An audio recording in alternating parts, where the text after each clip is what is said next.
switches to Larry. Yeah, so it'll be speaker view. Enough other people start talking, you'll start seeing their view, their picture probably. I see. So gallery view means You'd see all these. you'd see all the little pictures. You see everybody, yeah. And there's also on the bottom, it tells there's a number, there's an icon for participants. And participants means how many individual devices are logged on. So you've got 2 and I've got 2. So 4 of us there right now are 9 people. And so as we get close to 7, people will start logging in and discovering. How do you know there are 9? Does it say on there? I see that on the bottom of my screen. Oh, on your screen. On my screen, yeah. I think, I'm not sure. I think everybody has a participants button at some form. They can Yeah, tap I that. see one on the iPhone participant. And you can see by name, like or on your iPad, it's probably there. I'm trying to find the place you rename yourself. Yeah, it's pretty true. It depends on your device. Well, I'm using a Mac PC or Mac desktop. So click on your image, and either left or right click on your image, and it'll be renamed. Oh, I see it. Thank you. Yeah.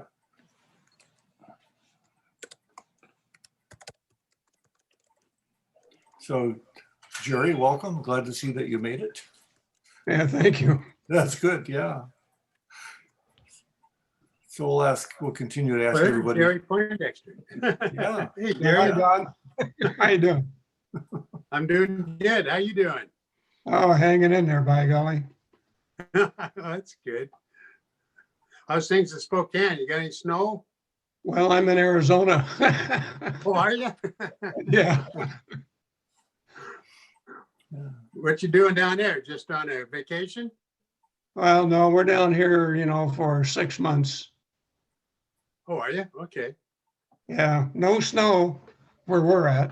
Yeah, I wouldn't imagine. You getting any carving done down there? No, I tried that first couple of years I was here, but it didn't work out too well. So I just come down and enjoy the warm weather and golf a little bit. Well, that's good. God, I haven't been on a golf course in years. But anyway, They have a carving club here, and I went a couple of times, and after I saw what they did, I said, that's okay. You have fun. yeah, that's yeah, we know a lot of friends down there that stay in different places that we've met over the years when we did our RVing, and they sure enjoy it. Yeah. The Sun City has quite the carving club there, and I've been there a couple of times, and I've been to the desert show, and yeah, the folks there do more bird carving than what they do here where I'm at. So Yeah.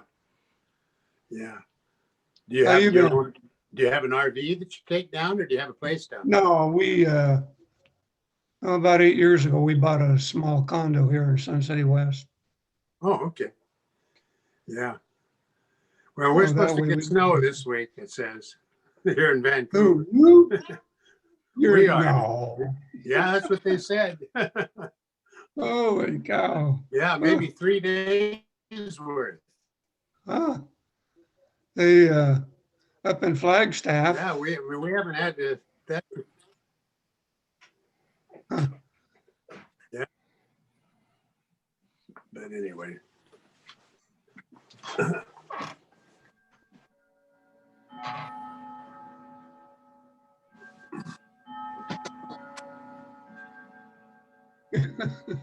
Hey, Don.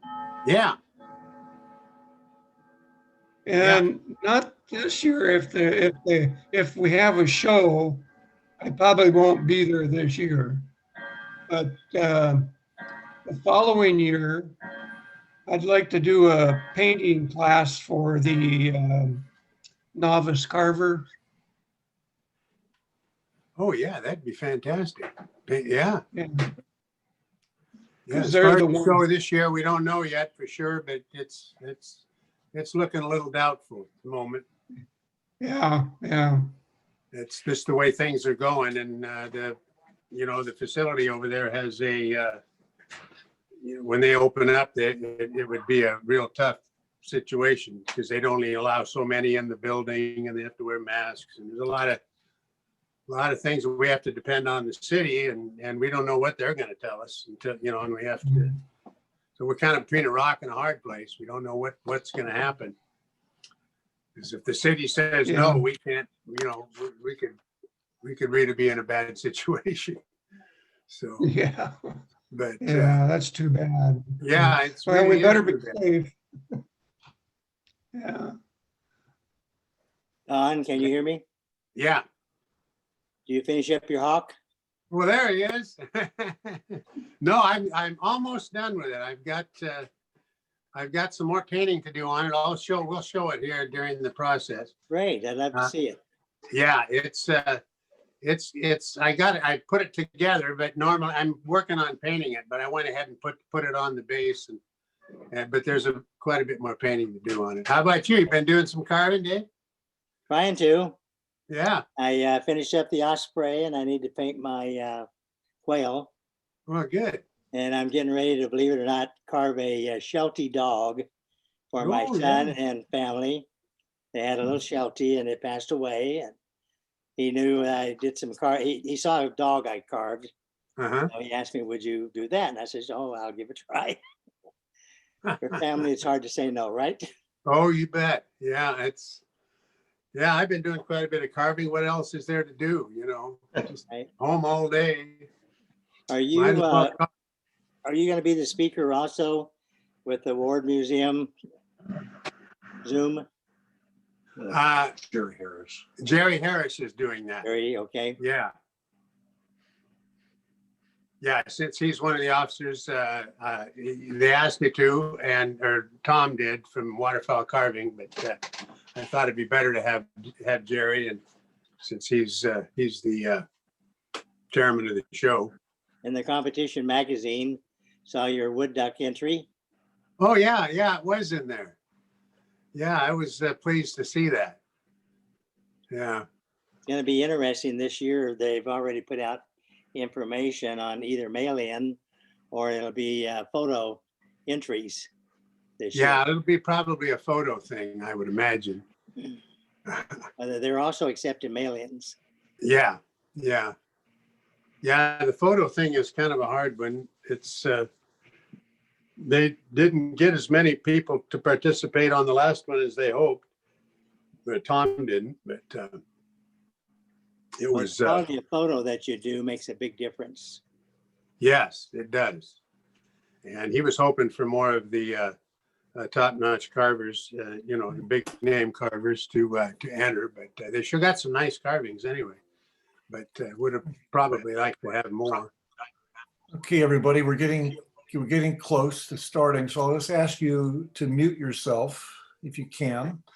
That'll keep noise down from dogs and family and whatever goes on.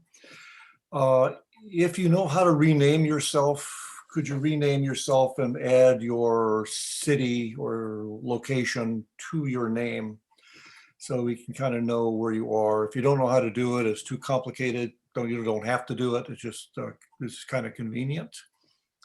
And we'll get started in just another minute or two. I get some people a few more minutes to log in. I am recording the program. I trust that's okay with you. We try to record all the programs because people do try to make it, but things come up and they can't. And so within usually 24 to 48 hours, it's posted up on the website, and I'll tell you how to find that. And you can look at it to your heart's content and review it. I'm not sure it'll stay up there forever because they tend to be pretty large files. But this will be the eighth program that we've done since we restarted the Carving Club in Portland. The predecessor foundation club is called the Western Woodcarvers Association. That's been around for almost 50 years. And it grew exponentially and then declined exponentially. And so we did a restart last July with a new name called the Oregon Carvers Guild. And we were able to create a new website, or a website from scratch. And it's quite robust, and it's going to get better. So we've been posting these recorded programs there, plus lots of other stuff. So that's kind of what's going on. I will get started.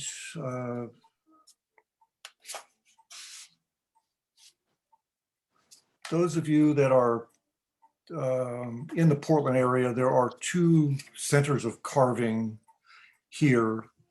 I mentioned Western Woodcarvers. The new name is the Oregon Carvers Guild, and the website is OregonCarvers.com. And you saw that when you registered. The other is the Guild of Oregon Woodworkers. And the Guild of Oregon Woodworkers is about as old as the Western Woodcarvers. They're both founded in the mid-70s. But the Guild of Oregon Woodworkers has about 1,100 members compared to the Carvers Guild now. We built it up from 15 people to 50 people in the last 7 months. And I suspect we'll end up double that maybe in another year. It's hard to tell. But within the Guild of Oregon Woodworkers, there's about 100 people that have an interest in carving. And so that forms another nucleus. It's called the group within it is called the Carving Special Interest Group. And I'm sitting in charge of both of them. So I'm straddling both clubs. Anyway, welcome to that. We don't have a giant group, but we have a sizable group. And asking questions is a bit of a challenge with given the audio. So what I'm going to ask you to do, if you have a question, and I hope you have questions, I hope you have a lot of them, is that you will post them on chat. For those of you that are on Macintosh or Windows systems, you'll see at the bottom center a chat thing. If you click it, it'll toggle off and on a window. And if you look in that window, it'll say, to whom will the chat go? It'll say everyone by default, and you just type until you hit the enter key, and then it'll get logged up and you'll see it kind of as a scroll. It's handy to see what other people are asking, so you don't have to duplicate questions.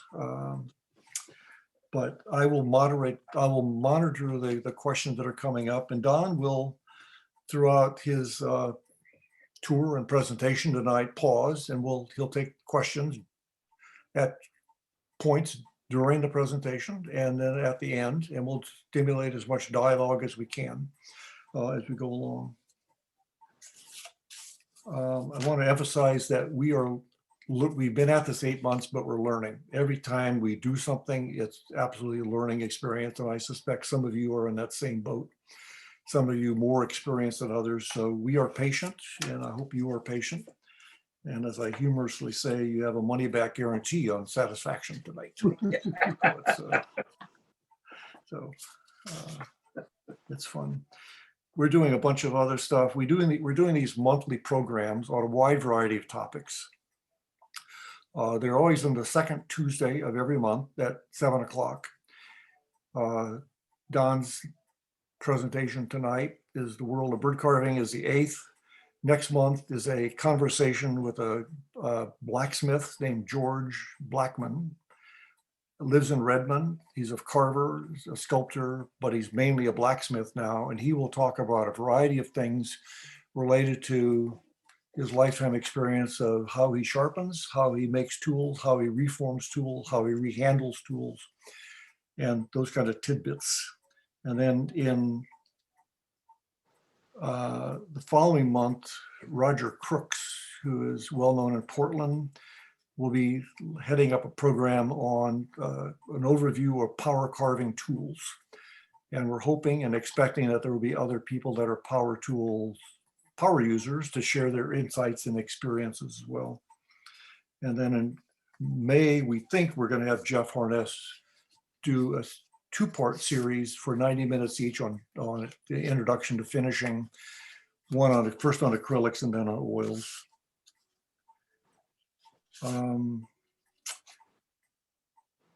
I first met Randy Martin at Western Woodcarvers Association, and I knew of his interest and his background in carving waterfowl and birds. And then we lost touch of each other because of COVID, but we reconnected, and I wanted to, and we want to do with these kind of programs is to explore what I call the nooks and crannies of the wide world of carving. Many of you here have an interest and experience with carving things with feathers. Others have experience in other domains with fur, and others with human sculpture. And over the next 2 years, I expect that we'll do programs on each of those topics. Some of those will be interesting to you, some won't. But in this case, with Don and his background, and with Randy and his background, I think we have a great opportunity. I'll let Don talk more about himself and his background, but all I can just say, I'm awed with 40 years of experience carving birds and teaching carving. I've wanted to get up to be part of his, be a student there, but I got shut out with the COVID and didn't get around to it in time.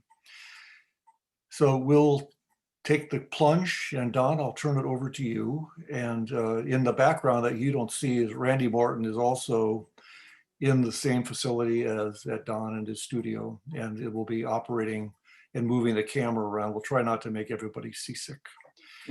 I will spotlight Don, so his screen image should start filling up on the screen.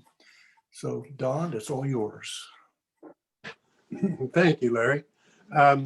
Well, this is a new experience for me, always having taught classes personally with folks here in my class, but it's worth a try, and we'll see how it works out.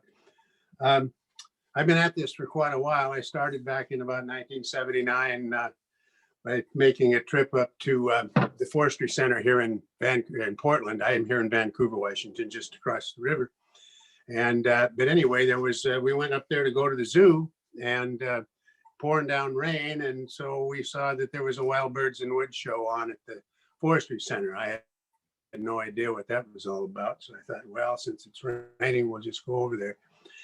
And they had about 30 or 40 artists who were doing these beautiful renditions of birds that I didn't even know existed. I knew about decoys, you know, you throw them in the water and try to hunt ducks, but I didn't have any idea that this realistic bird carving art form existed. And I was really turned on by it, and went home and started to try to learn how to do it. Got a few books and started making a few tools as I couldn't afford them, and cranked out some out of old planer blades and hacksaw blades and whatever else I could find. I started trying to carve. Butchered quite a few at the beginning, but I got into it, and managed to join up in to a club here in locally, Feather and Quill Carvers. Met a fellow by the name of Will Hayden. He's passed away now, but we became good partners in the process, and started and a couple of years later started a show here in Vancouver called the Wild Birds the Columbia Flyway Wildlife Show. And we started meeting in a we had their first shows in a old church basement that was turned into kind of a gallery, and we had a pretty good turnout. We were all birds at that time. And then we moved on after a few years to another place, a motel conference room kind of place that was a little bit shabby, but it was a little better than what we had. And the show kept going, and several years in that spot. And then we moved to another motel conference room in a little more central location in town. And that was a lot better place. But then we finally wound up, and Randy's going to tell a little bit more about the show in detail, but we finally wound up at the most magnificent spot any show could hope for at the Water Resources Education Center here in Vancouver. Has everything you could possibly want to have a wildlife carving show in. It has classrooms and a beautiful display area that looks out over the park and the river, Columbia River, and it's just a gorgeous place. There's a big fountain in front where we have our decoy contests. And it's just a wonderful, wonderful spot for a show. So we wound up there, and then came COVID, and we haven't had a show. Kind of threw a kink in things a little bit. Let's see, is the camera quit? I guess. You're okay, Don. There was a pause, but sure. So, is it okay now? Yes. Yeah, okay.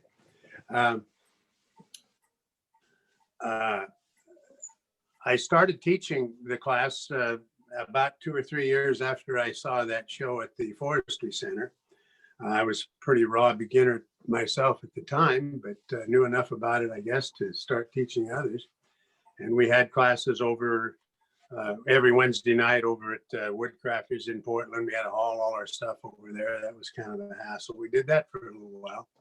And then we moved, and I had classes in my shop class. I was a shop teacher in the public schools. And at night, I rented the building and rented the class, and we had classes there every Monday night. Me and another fella that we partnered up and did it, Dave Cox. He was also a shop teacher and at the high school, and I was at the middle school. And we had a lot of people take the class there. And once I retired in '96, I built a studio, or added on to my garage, and turned the garage into kind of a studio that's convertible. I can put my cars in at night, but I can turn it into a studio during the day. We'll kind of take a little tour a little later.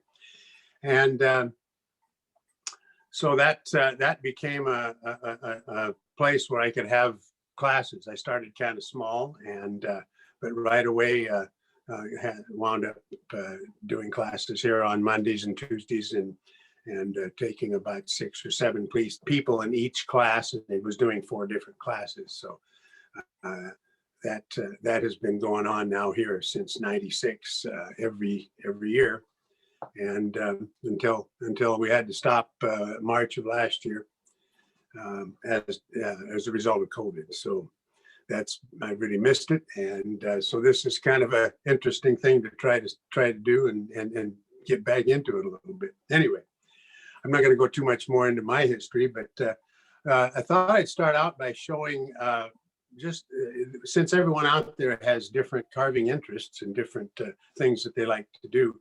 And some of you may have carved birds, and I may be telling you things that you already probably know, but I thought I'd kind of go through the basic process is how we start, what we use to get our patterns and so forth and so on, and show you some examples of birds in different stages of completion. And then we'll probably move into the other part of the studio here in my garage area, where it's set up with some kind of a little gallery of art show that Randy's brought in some of his pieces, and I've got some of mine set up out there. We've got some resource materials and different things. So here at this location, I'll probably go through the process and show you the tools, the ones that we use. And if you have any questions at the end of all that, we'll take a break then, and then move into the painting process a little bit and show you how that works. Okay, anyway, let's get started on how this thing comes about. I started with ducks because that's what everybody was doing at the time, and moved on later into different types of birds. But we always start with, we use several different woods. I'll show them to you in there. I'm preferential to basswood. I do use tupelo a lot too, but basswood and tupelo and jellyatong are the 3 woods that I have used to carve birds out of. And my favorite is the basswood. It's a really nice wood to carve. I have just a chunk here that it works beautiful under knife, as some of you who've carved it probably know, as opposed to tupelo, which doesn't carve with a knife as easily or as cleanly or as nicely, but it does carve with power tools wonderfully, clean and no fuzz. It's a wonderful wood. It's very light, and it works out very well for carving these kind of things. And But we start with a square block of wood, and we start, first of all, start with a good pattern. There are all kinds of pattern books out there. There's tons of resource books that are available on eBay in used condition, because a lot of people have, almost all of them are there. And you can buy them rather inexpensively. There'll be with patterns, all kinds of how-to books in all different types of birds and all. I've got a few laid out in the other room. I'll show them to you, but I've got cupboards here full of books, and find myself using the internet now more than anything. When I first started, you had to go to the library and look through a card catalog and try to find some pictures of the species of the bird you're doing. And that never worked out, because you could never, photographers take pictures of birds in beautiful poses, but they also don't very often in those days show you the top view or the side view or any other views that may not be pretty to look at, but you need them if you're going to try to render the bird. So those magazines or books never worked out too well. Being a teacher, I chopped up a lot of old Ranger Rick magazines from the library where she was getting rid of them. And I made files and files and files of bird pictures and so forth, and they sit also on the shelf. I go to the internet now, look up the species on Google, and there's virtually thousands of pictures of each species that you can think of. And they're in pretty much a lot of different positions. You have to dig them out, but you can look through them and download them and resize them and make patterns, and get an awful lot of information very quickly. It was it's so much easier to do today than it was in those days. So anyway, we start with really good patterns. Right here is a good example of a good pattern. This is a Pat Godden pattern. Now this is about a half-size bird. And that's the top view. And then we have also a side view. It's on this side. And they're perfect side views, and everything matches. The side view matches the top view, and everything in its position. We start with an absolutely squared block of wood. So it's square in all dimensions. I put the pattern, I usually use tape, Scotch tape, and I tape the pattern onto the side of the block and cut it out close to the line and tape it onto the block. And then I do the same thing on the top, make sure everything's centered and lined up. And then I take it to the bandsaw, and I always cut out the easiest cut first. So that would be the top view, because I can come in at one end and I can go all the way through to the other side in one cut. And I can come back and knock out little corners if I have to. But it's much easier to cut that off, because I want this piece that the side view is on to come off in one piece. I don't want to have to cut into it. So anyway, I cut off the top view, and this thing all comes apart. And there you go. So and then I cut out the side view, and this would come off first. Get it backwards here. So I would cut the top part off first, and you'll notice that this was on there when it was cut. This pattern was on there when it was cut, and I cut right on the line. I don't leave any extra. Now, a lot of places, if you can buy cutouts that are rough cuts from different places, but they're not cut out very accurately. Sometimes they'll put a Neanderthal on a bandsaw, and you'll cut half an inch away from the line, and then you've got nothing to register to. So I like to cut right on the line, and because I don't need any wood outside of that line, and so I'll cut off the top part here, and then I'll cut off the bottom piece here. And then we cut off that little piece in the front that was there. And then when you take it all apart, you wind up with the beginning piece that you're going to start carving. And it's cut out, as I said, to the exact line. And what I do is I like to try to find the widest place on that bird that I know is the widest spot before it gets narrow again. Because this isn't a full body. The full body would obviously come down a little lower here. So then I usually put a line on the bird about where the widest part of that bird is. I need every bit of wood that's underneath that line because I cut right on the line, but that's the widest spot. And so I'll put that line on both sides of the bird. And I'll also draw some lines on the top because the high point at the back, if I put this bird up here, this is a little one I'm carving. It's a little smaller, but the high points on the back are, you know, right here and right here. And so I usually put those on top of the block because I need every bit of wood that's underneath those lines. And I need all this wood back here because I need it for the primary feather that's on the back here. I need all of that wood. So I know where it's at, so I don't cut into that wood. Then we start to round. The bird's body is round. We see a lot of square birds on people that are just starting, but they're not square, they're round. And so we start taking off all of the wood that we don't need. There's one over there, Randy. Can you grab that big one? No, the big, yeah, that one. Here's a full size that's my son is working on this one. He hasn't been over here for a while to work on it, so it's been sitting there. It's kind of lonely, but I've been bugging him about it. But anyway, as you can see, the body. Let's see, get this camera lined up. See, the body is round. So we start by just rounding it. I'm not worried about the bumps or anything, but those lines that I drew on the top and the lines that were on the side should still be there when I get this thing rounded. I don't want to wind up with a corner here. I want to just get a nice rounded body before I start doing any details and carving out some of the lumps and bumps. And then the head, here's a head that's just been started. It's cut out in exactly the same way, top view first, then the side view from really good patterns.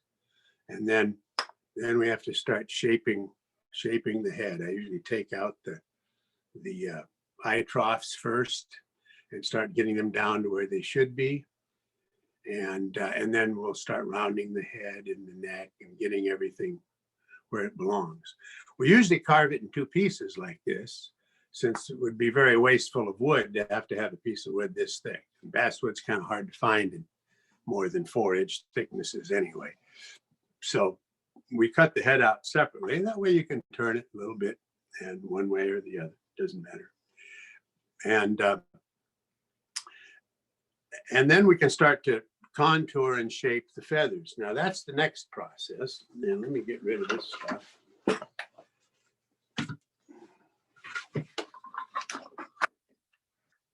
you can have that. Okay, so we got this. Now we're down to having it fairly well rounded off. And then I'm going to use these little ones. I think yeah. There's another one. Yeah, that's probably got more detail on it. Okay. Now, once all of the wood has been removed that you don't need, and you've made your big contour groups, your side pockets, and your scapular feathers here, and your primary feathers, then we start. I don't know if you can see it in this light. See if I can get the shadow to work. We start carving some of these contours, draw the feathers on in a really accurate way. Drawing feathers is a really big part of it. You got to put the feathers, you got to draw them on with a pencil and put them on there in a believable way. And that takes some time. I usually just sit in front of the TV with a pad of paper and draw feathers until you get halfway good at it. But that's really important to get a good job on those feathers, to get them drawn. And then we start contouring the different groups of feathers. I think you can kind of see the contours in here of the different feather groups. They tend to row up in feather rows. And then we shape and we use taxidermy eyes, the same eyes that taxidermists use. And they're available from mail order places. And we continue to shape and contour and all the feathers until each feather has its own contour and its own shape. That's for the decorative type carvings, which is what this is called, is a decorative. Now, these little ones, by the way, are a contest that we have in our show called the Mini Trader event. Everybody carves one. We usually have 15 or 20, and everybody carves one in a particular species. Like this one is a gadwall, and gadwall drake.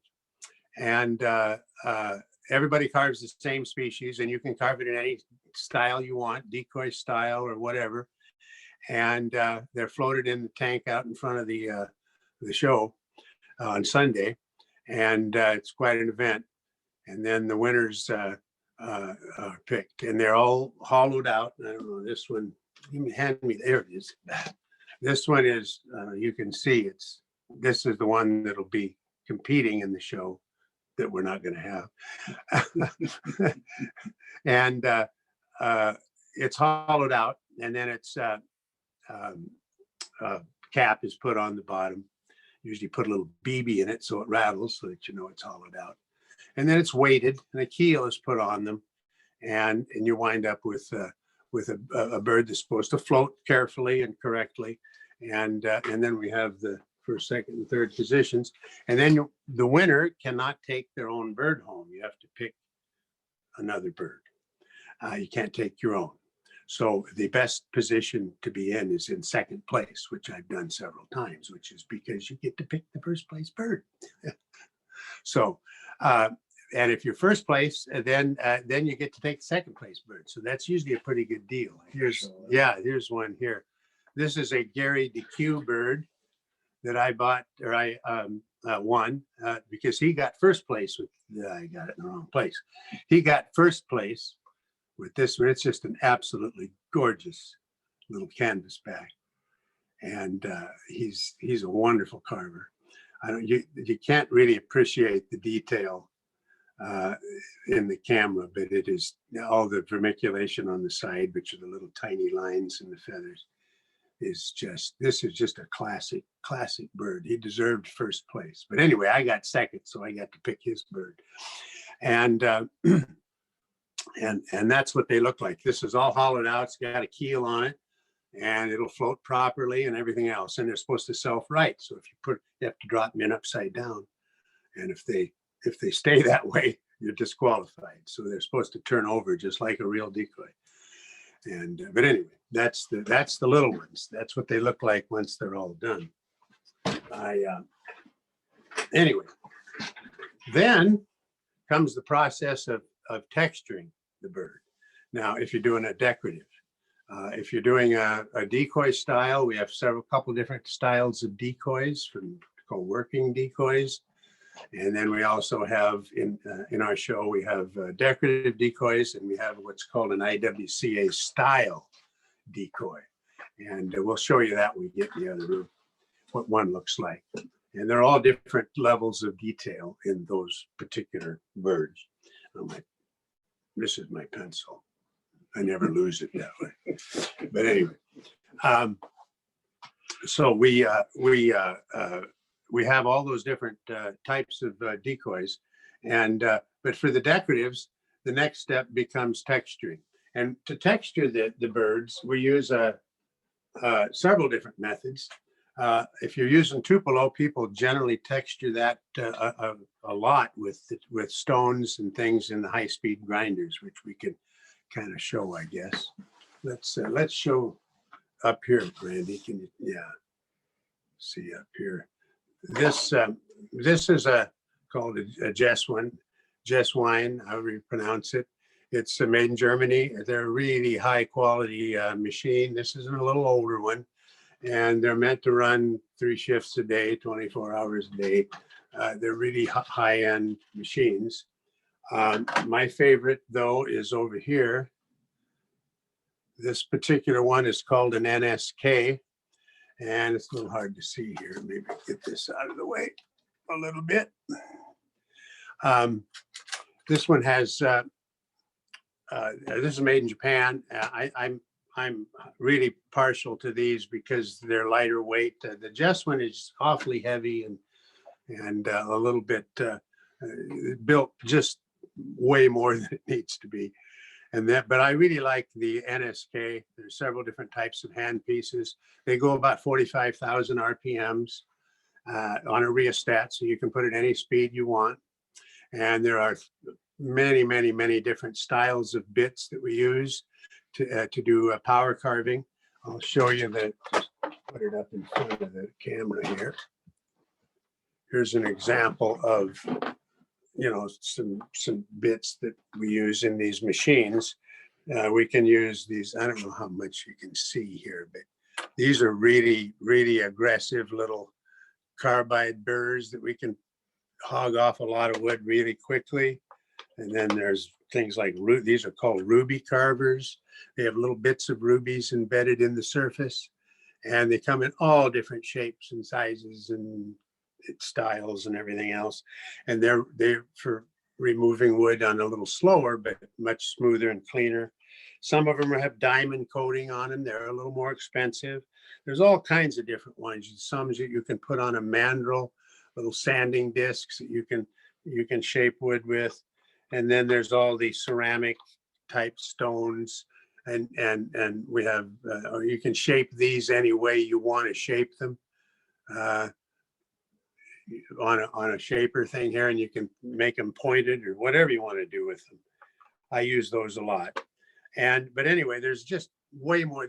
You don't need near this many bits. These are used in my class as well. So I have plenty of duplicates, and there's many duplicates in here. So people have plenty to use.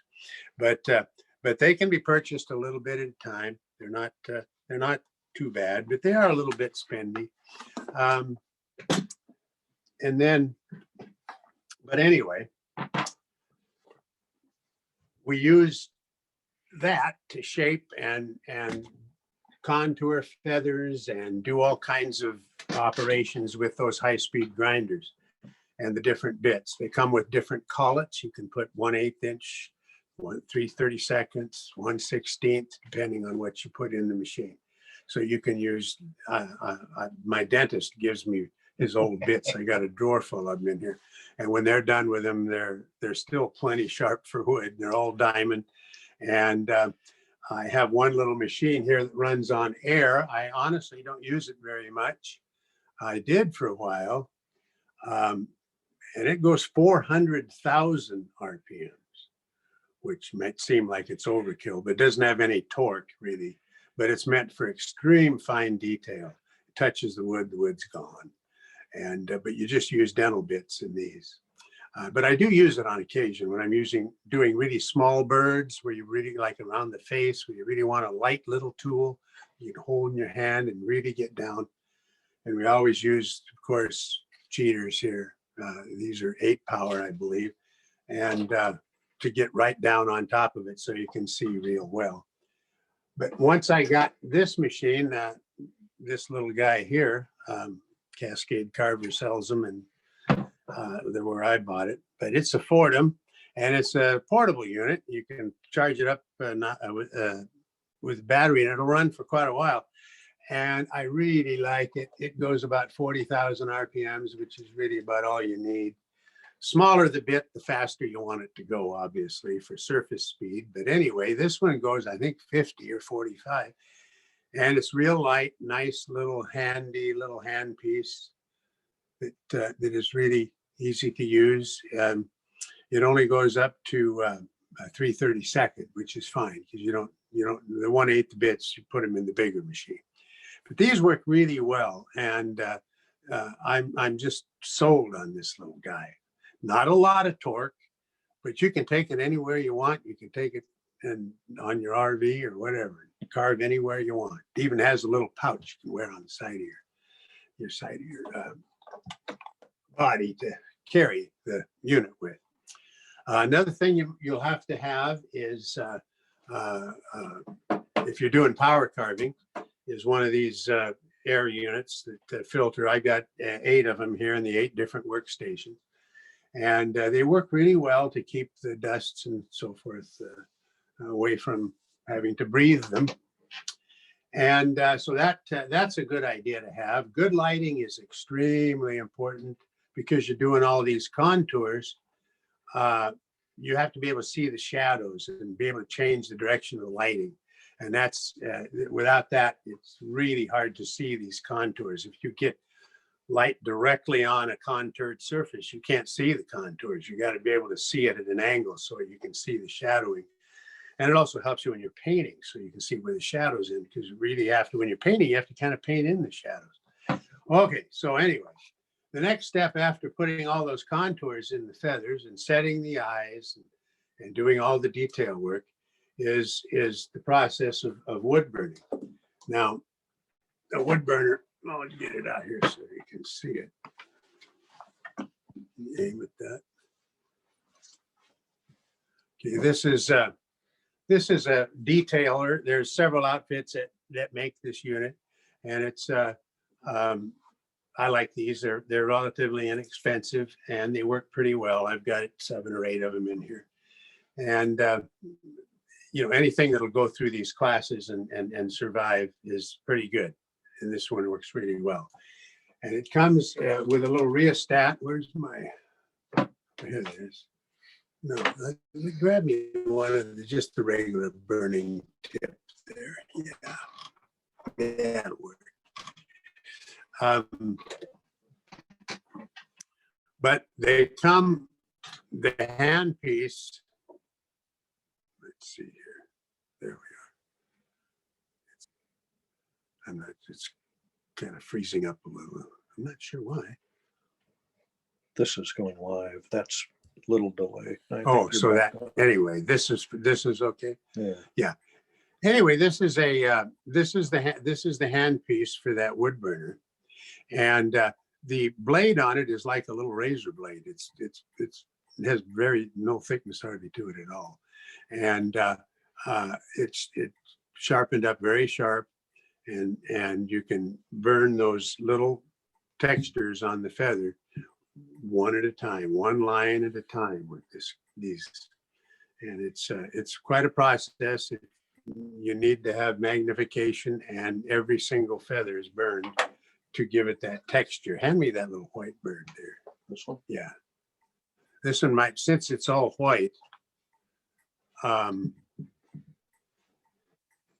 see, I'll get it stopped here.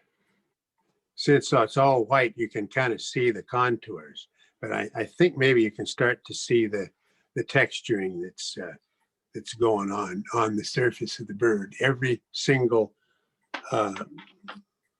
with this little burner, one line at a time is burned into every single feather. So it's quite time consuming. This is one I'm working on. It's got the gesso on it. It's ready to paint. Yeah, but you start with a coat of gesso. When they're done being wood burned, they look kind of brown because they're slightly charred. But once so you don't want to start with a surface like that. You want to get it uniform color, at least like a canvas, and then you can do whatever you need to. But I'm hoping you can kind of see the contours, but I'm not sure if you can see the. Work straight, Don. Work straight. You see it, okay. And then the legs are made from. I make my legs out of copper, and anneal them a little bit by pounding on them, so they're really hard once you do that to them, and they're bent to the proper angles.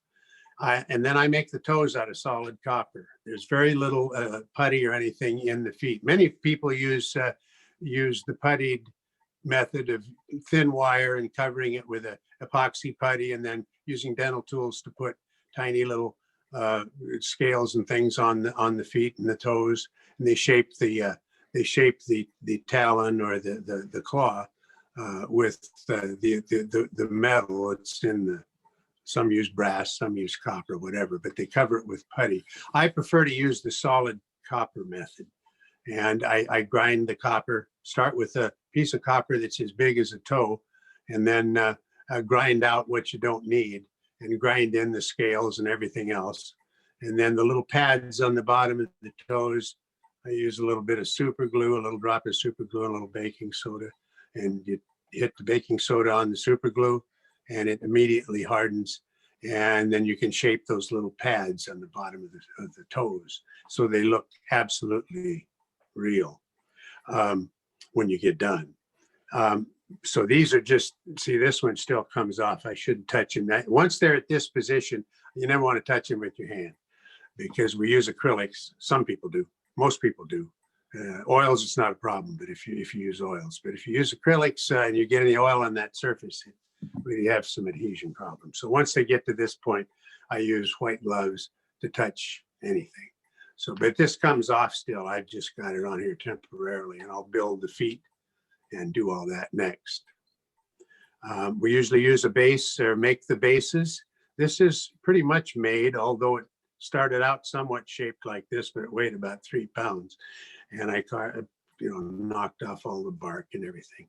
But we try to make a base that looks, somewhat like it complements the bird. I like bases that are somewhat simple. Some are really complex and really delicate. Try to go for longevity a little bit so that the bases aren't so delicate that they are difficult to, the longevity issue can be a problem. They're almost, they're so delicate. So I use bases that are somewhat within the footprint of the carving so they don't take up so much space and they're a little more solid. But that's just the way I do it. At that point, why don't I, Larry, are there any questions that have come through that maybe before I move on to any? No, it turns out there are no questions that have been chatted, but I suspect if people think about it, they might have one. Just go ahead. I'll prime the pump by asking one question, Don, and invite others to do their own, either about process or tools, whatever. But how long does it take someone to get to the point of being able to carve that kind of songbird that you just carved? I mean, is that measured in years, tens of years, decades, weeks, months? How I mean, realize it depends, but what's realistic in terms of how long it takes to get there? Well, it's a process. I'm still learning. I learn from all these people that come to our shows, and we talk about methods and techniques, and everybody seems to get to about the same place, and they all do it a little bit differently, and they all do it with a little different speed. Now, I've had students that have come to my classes, and every time they, almost without exception, their very first bird far exceeds what they expected to be able to do. It's not really that hard. What it is time consuming. I always say that if you have a brain that doesn't require constant stimulation, this is the perfect hobby because it requires some concentration and some patience and some. It really doesn't require a whole lot of artistic ability, but it does require, focus and attention. And a few tools. When I started, I had very few tools, but my very first bird, I think I sold for $600 years ago. So it worked out pretty well, and I didn't have any instruction or anything. So, and like I say, I'm not artistic. I can't draw a stick figure, but I can use a lot of techniques that allow me to. Like the pictures from the internet, I get good patterns off the internet. I love that because I can blow them up and blow them down. I can even put them on my iPad, which is always next to me when I'm working. And when I'm working on, like the bird I'm working on now, why don't you hand me that one. I got maybe 100 pictures on my iPad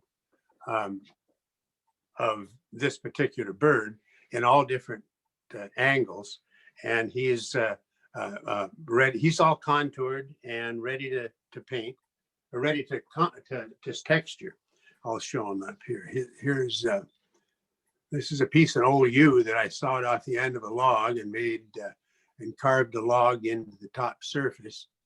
As you can see, I got a solid copper angleworm going here. You can name that. There you go. And he's made out of copper. Goes in the mouth, and But here's one that's ready to texture with the wood burner. His eyes are set, all the contouring's pretty well done.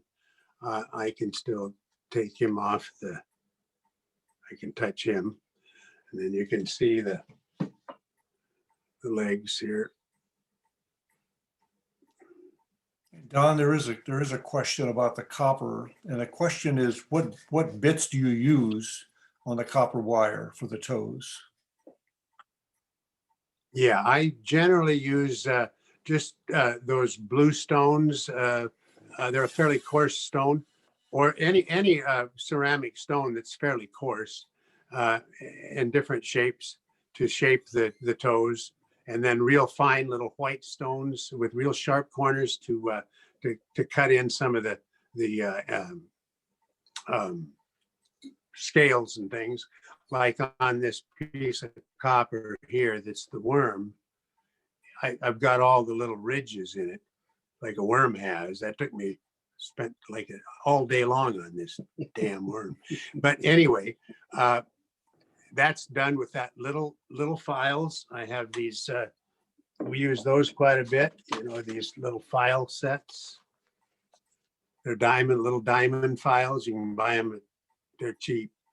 And they really work. They come in all different shapes. I got 2 or 3 different sets, and for all kinds of different places, they work really well. Where you want to have a little more control than you have sometimes with the stones and things.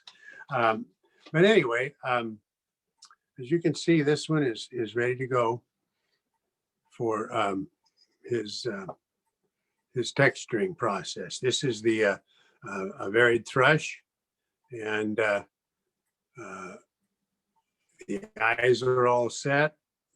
There's even a little tiny rim around each eye that has to be there. It's really tiny. We put that on with putty, little tiny putty. So this one's ready to go. Let's see. So let's move on. What did we get all the tools? I think we did. You saw the wood burner. We saw this. We saw the form. One other. I'll give you another question about perspective. And basically, this is from Ruth, and it says, how many folks are carving birds? I mean, how popular is this niche, do you think, within the world of carving? Maybe you can answer that. Well, about how many students have come through your operation. Oh. Well, through my operation, I don't know. I've not really taken account, but virtually hundreds. I usually carry a class of about 8 or 9 or 7, 6 to 7, and in a class, and I run 4 classes. So that's a lot of people continue. They finish with one and just continue to go. It's kind of like bowling night, but I do get quite a few new students here and there. But try to keep the classes around. I've got 8 workstations, and I've been taking class for 20 years. Randy's been taking the class for 20 years. He's teaching me now. I learn more from Randy than he learns from me, that's for sure. I should start paying him to come. But anyway, but all the students that come really are successful. I don't think I've ever had a student that didn't succeed at getting the bird that they wanted and doing better than they thought they could do. Because like I say, it's not that difficult, but if you break it down into a step-by-step process, one step at a time, it becomes a lot more palatable. You can start to understand how it works. Most people, when they see it at the final bird, and we'll show you some in there that are done, that's why I love the art form, because it has that wow factor. People come up to we do the sportsman show every year, the club does, and they give us 5 or 6 tables, big tables, and donate. We get it for nothing. That Will Hayden started that years ago when we started doing the sportsman show. But we'll get 50,000 people coming through there in a weekend and go by your table. And the wow factor is, people just walk up and they cannot believe it. And that's why I like the art form. They see these carvings and they just can't understand how somebody can do that. Last year at the show, we had 101 carvers. Yes, yes, we had 101 carvers last year at the show, the last show that we had. And so every time we have a show, we usually get in the 90s to 100 carvers, about 300 pieces maybe in the show, carvings. Are they all from the Northwest so or Don, are they from? They come from all local, over. all over the country? Yeah, last year I believe we had, or 2 years ago, the year we had 100, there were 14 states represented in the show, 3 Canadian provinces, and of course Washington, Oregon, fairly heavily, but and Idaho, the western states. They travel from quite distances to come to the show. A lot of California carvers, and yeah, we get them from all over, and it's people. I don't know. I don't know whether you can say that the art form is growing. Some would say it's probably waning a little bit because a lot of us old folks are dying off and not continuing. And it's hard to get the younger folks involved with their cell phones and everything else and jobs. So, it is, but there's an awful lot of people that are doing it. And we have several publications. The Waterfall Carving Magazine, we'll show you some examples in there, has all kinds of people sending in their photos and their carvings and everything else. So many shows around the country. Ours is just one of the main shows. I think there's like 13 or 14 that Waterfall Carving Magazine covers. And we were able to wind up getting into the magazine once we moved to the facility that we're in now. And so we're really proud of that, the fact that we're in the magazine. The show is.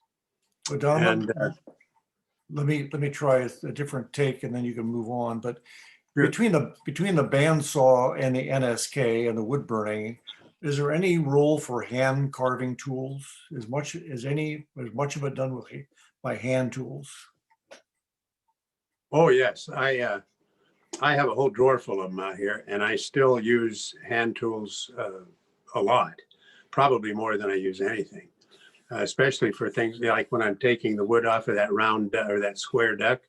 I'll use a draw knife, and I've got some really good vices and things to put them in. I have an instrument maker's vise. I make guitars, so I have an instrument maker's vise in there that has swivel jaws, and you can put items in it, and it's bolted to the floor, and it's wonderful. So I use a draw knife to get rid of the majority of the wood. Some people use the bandsaw to kind of cut the corners off, and that's terribly dangerous, but some of them do it quite effectively. But I like to have a flat surface on the table when I'm cutting. So the draw knife works well, but some people will use these huge. Here's one here. This has got the little teeth in it. You don't ever want that running across your knuckles, I'll tell you. But you put this in a Fordham. Now, a Fordham tool. We'll aim this up here. That's a Fordham up there. It's on a flexible shaft, and then the hand piece looks like this. Most people know what they like. Go ahead and name it down here. Yeah, there we go. Most people know what a Fordham looks like, but it's high powered, and it's got you can put a 1/4-inch shafts in it. And I have a lot of different hand pieces and so forth. And I'll put these big burrs in like this, hog off quite a bit of wood pretty fast, especially the softwoods that we use. These work really well. But to me, they just make an awful lot of dust. And even though I'm sitting in front of this vacuum, it really they're messy and noisy. Not really that noisy, but I don't know. I just prefer using a sharp knife. So I've gotten good at sharpening. I I know how to do that.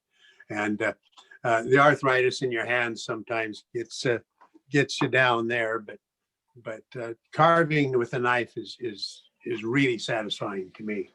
And I use it whenever I can. But when you're doing these really, really fine little details and corners and little places, those little fine bits that you can put, these diamond bits and ruby carvers and stones and everything else that you can put in these tools are wonderful. They get it smooth and clean and precise, and you can do a lot with them. So gross wood removal, I use knives as much as I can. Okay, let's see. Let's move on to maybe over here to the painting area. What do you think? Here? Yeah, we'll close the door there. And we can kind of show maybe do a little kind of tour. Yeah, he's going to show the shop here a little bit. And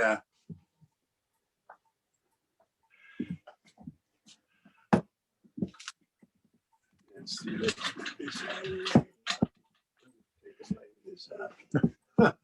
Anyway, this is the end of the garage where we added on to the end of the garage and made another room. And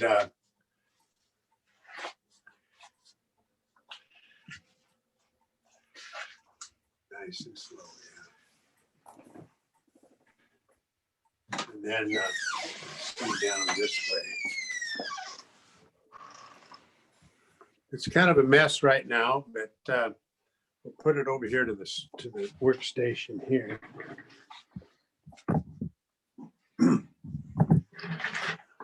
This is normally a student workstation, but since COVID, I turned it into my paint booth. Here's one I'm working on.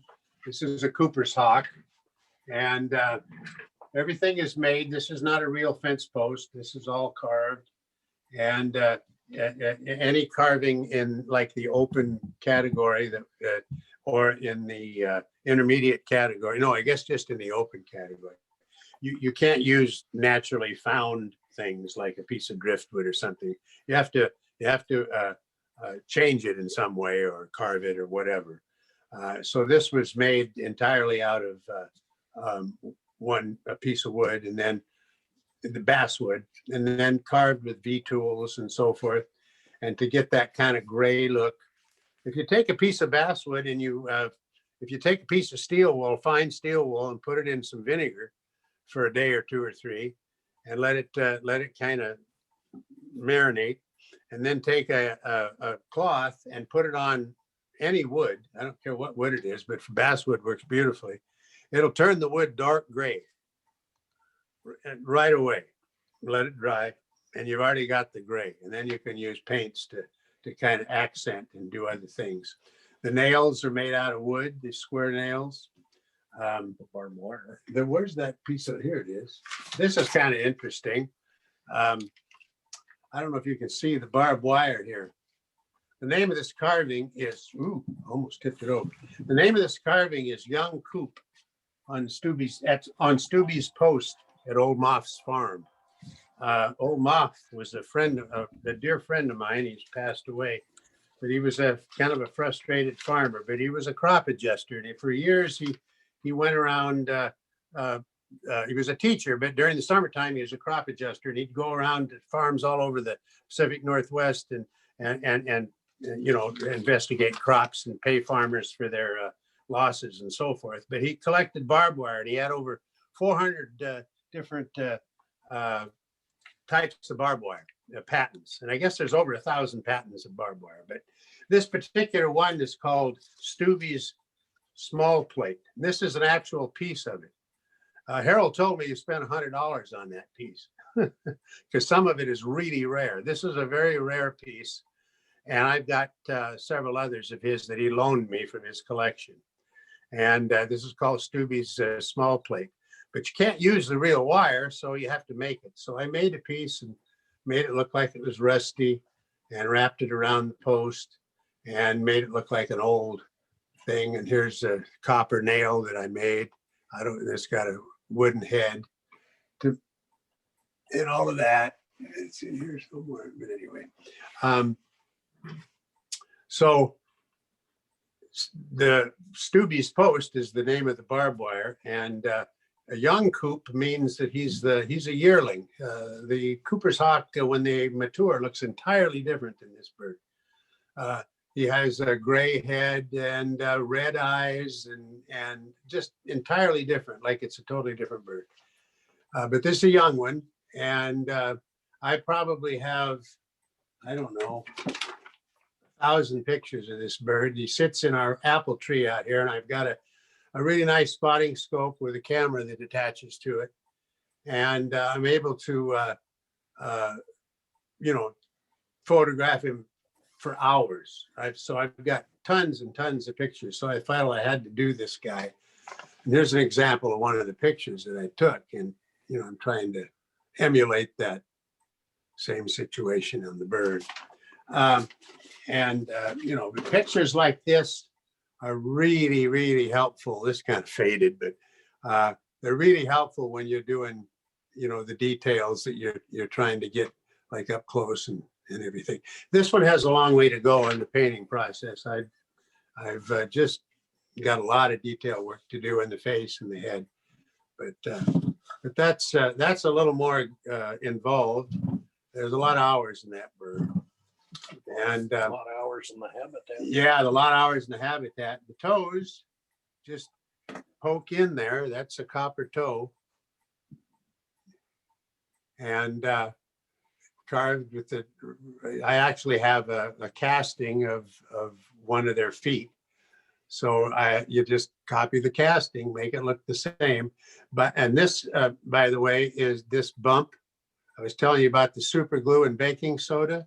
Once you've got the talon made and ground and shaped to the right shape, then you take that super glue, you get those little tiny tubes of super glue, and you put a little drop of super glue and then baking soda sprinkle. And as soon as it hits, it's hard. And then you add a little more super glue and keep sprinkling it on there until you build it up the way you want it. If you get it a little too big, that's fine. It's hard like plastic, just like plastic. And you can bring that a little a closer. little closer. Okay. That's better. You see that? Anyway, the little drips of super glue with baking soda can be shaped, and you can even put the little tiny, you can't see them, but there's little tiny bumps on the toes, and there's little ridges on the back where scaly kind of appearance. But that's how those are made, and then inserted. He all comes apart, and but this is kind of this isn't a commission or anything. We've got a display cabinet in our family room that has a bare spot on top. So he'll be up there high looking down at everybody. But we've got a lot of these birds in our backyard. If it was a daytime, I'd take you out there. We have a regular aviary out there. I've got bird feeding stations with roofs over them, and they're filled with all kinds of different feeders. There's 8 or 9 hummingbird feeders around the house. I hate to admit it, but I think we spend around $100 a month on bird feed. Every month we go to the feed store and buy big bags. So we got lots of birds in the backyard, just constantly, continuously. So I can photograph them and watch them and study them as much as I want. I've got a good pair of binoculars that I can sit by my patio window and study them. That's really, really important. The more pictures you have, the more resources you have just to work on these guys, the better. We use acrylic paints. I do tube paints like this. The brushes can be a little bit spendy. I use Kolinsky brushes. They're made from the hair of the Kolinsky sable. I guess they only kill about 1 a year, so they're kind of expensive, but they are by far the finest detail brushes that you can buy, much better than regular red sable. But they are expensive. A brush like this, I think this is a number 3, today in a decent brush, I don't know, $50. Yeah. But, and then the little tiny ones, we use right down to these little bitty ones. This is a 00, or not, no, this is a 1. I've got them down to 5/0. They're only about 3 hairs, because sometimes you have to get in here and paint those little, you have to paint the little splits and things, and just very, very delicate. Doesn't hold much paint, but you really need little fine ones. A little fine one like this in Kolinsky is probably about $12. So they are a little expensive. You can get by with sables, and they're okay, and they're quite a bit cheaper. The synthetic brushes for acrylics, I've just had really bad luck with. They all right for the big wash brushes and things, but for these fine detail brushes, the acrylic fibers don't work as well. Kolinsky fibers are tapered. Every hair is tapered, so that when it gets out to that point, you've got the finest point you can get, and it's really resilient, and it stays that way. And they do wear down eventually, but they're really far superior. But the synthetic brushes, after they have gotten wet and dried a few times in acrylics, they tend to kind of do this on the end. They get this, they just flare out like this, and they don't work very well. So we do need to get good brushes. What else here? We always have a hair dryer handy, so that once you've painted a little bit, you can dry it and keep painting. That's one thing about acrylics, is it's a little faster process. So oils take a while to dry, but they have their advantages as well. A lot of people who use oils wouldn't use anything else. And I've tried them, and they work well. Sometimes I'll use them for detail work, for the finest details, like the vermiculation, the little lines in the feathers, or the finest places. I'll use an oil. You can put oil on top of acrylic. You can't put acrylics on top of oil. So you start with acrylics and come back with the oils and use that. But lately I've even stopped doing that. The oils tend to dry out.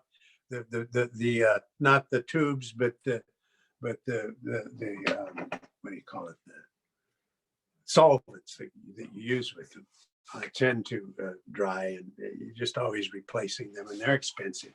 So I'm not that crazy about oils, but the acrylics work really well, and they dry off really quickly, and you can put another coat on top as long as you don't scrub it, because they don't cure immediately.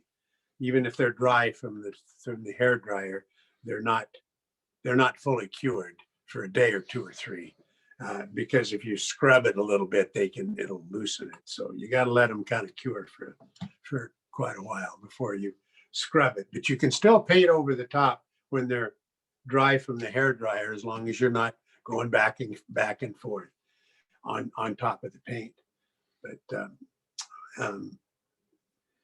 so the painting process is totally different from the other processes, the carving and the text contouring and the texturing and the painting. And they all take possibly an even amount of time, I'd say. Yeah. I spent about as much time carving as I do contouring. About the time you get tired of doing the first step. Yeah, you're ready to do doing the second step. I always have half a dozen things going on, because with arthritis and things in your hands, you can only carve for so long, and then you got to do something else. So I always have, or I might not feel like painting, come out and carve for a while. If I may not feel like carving, come out and paint. So it's a wonderful art form. Oh, by the way, these are the primaries, and they come out. I haven't glued them in yet. So we sometimes make inserts. But as you can see, these are no inserts here. These are all carved from one block of wood. Everything here is one block of wood. And all of the undercuts and so forth to give the feathers some shape on hawks. That's pretty common. So Don, there's another finishing question. Sure. From Tom. He said, what about airbrush work for underwash colors? Yes, good question. over here, if you want to re-aim over here is my airbrush. I have a couple of them out here. This happens to be an Iwata. There are a lot of different outfits that make them. Some people like the Badgers. I'm not as crazy about the Badgers, but this Iwata is a wonderful brush. They have a little valve here in front that can be, you can adjust the amount of air pressure right here. You don't have to go to the compressor. It has a lid on the tank. It has a device back here. I don't know if how many of you know about airbrushes, but when you push down, you get air.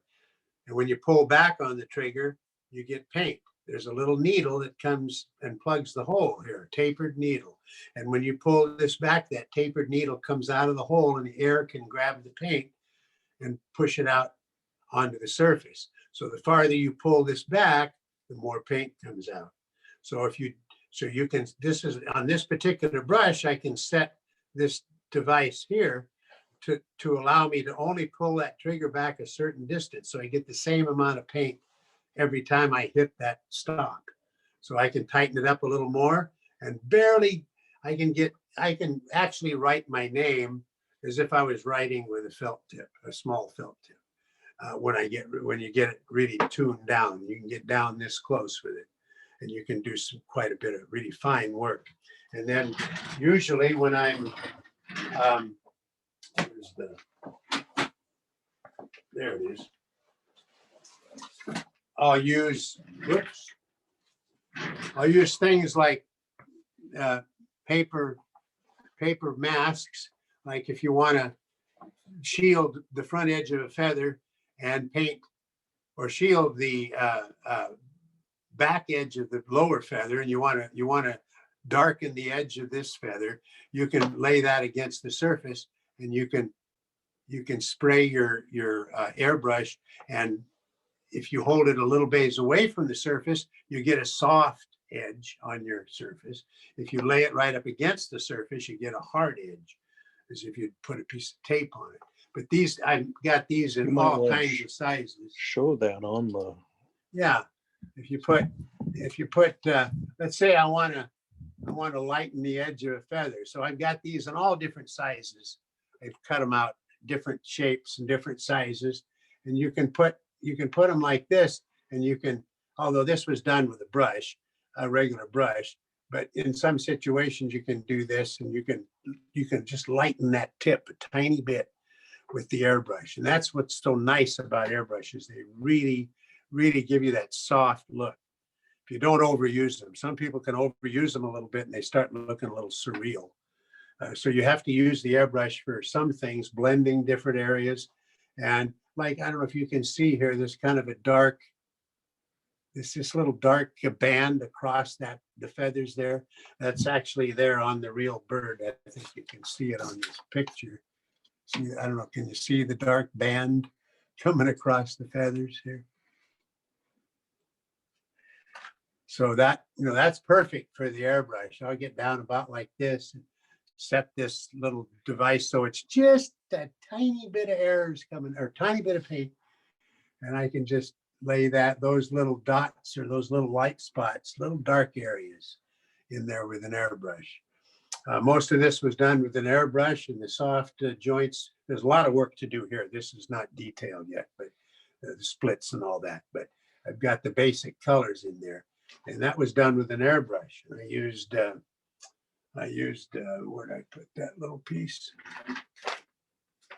Well, I cut a piece of paper and I scalloped the edge with a pair of scissors, and then I put some little spacers behind it, and then I taped it right there, so that it was maybe 1/8 of an inch away from the surface.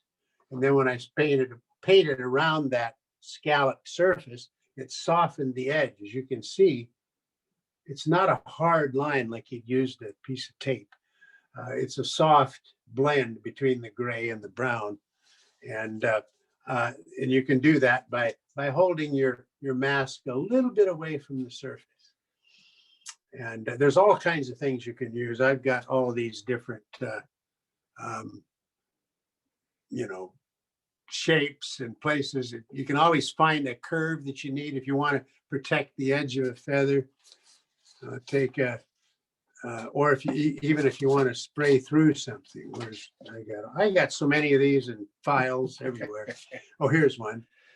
Some feathers have accents on them. Like this is for I think it was for a mallard or something. I didn't even use it yet. But you cut out these little openings, and then let's say it's got a little accent on the feather, you can hold that up against it.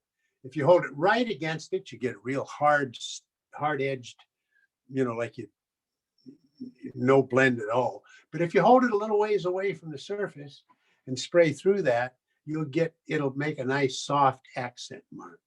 It's like on that mallard over there. But anyway, so airbrushes are real important. I didn't have one for years. I painted a lot of ducks without an airbrush, but I finally got a cheap Badger, and after cussing at it for 10 years, I finally went and broke down and got this Iwata. This is an Iwata CH. They make an entry model without some of the bells and whistles that sprays equally as nice for around $125.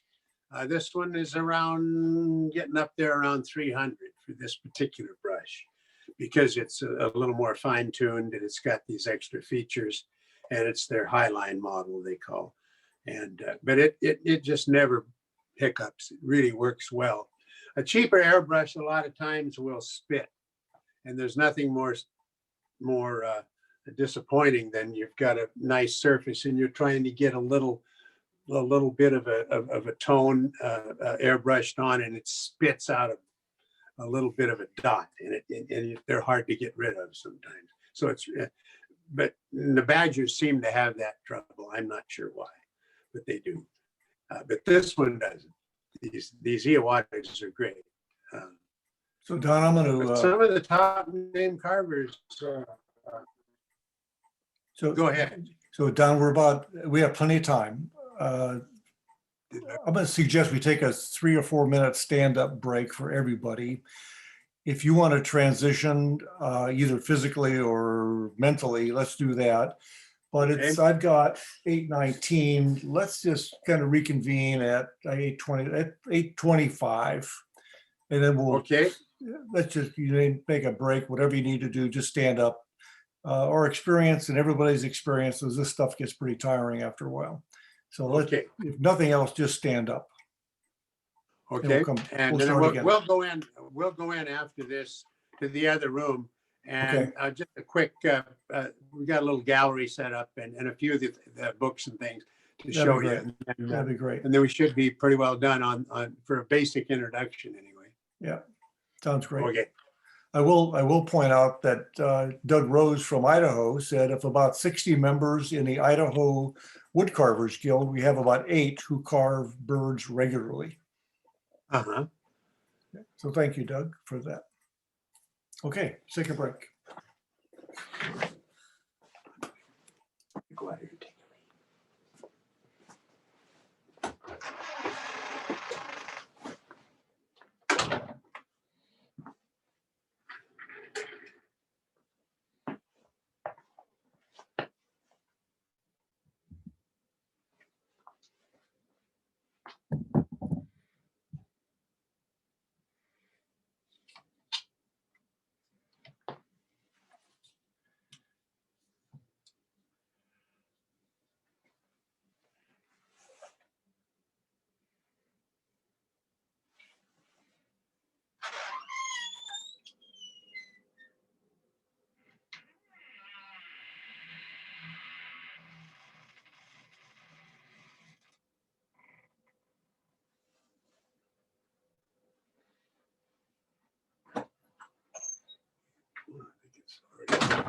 frost forming up here.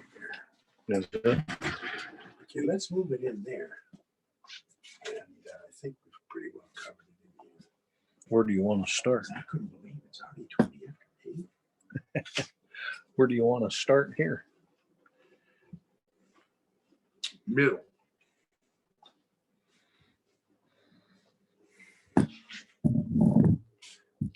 Maybe we could do a I don't know if that's. Maybe do a quick of that. I don't know.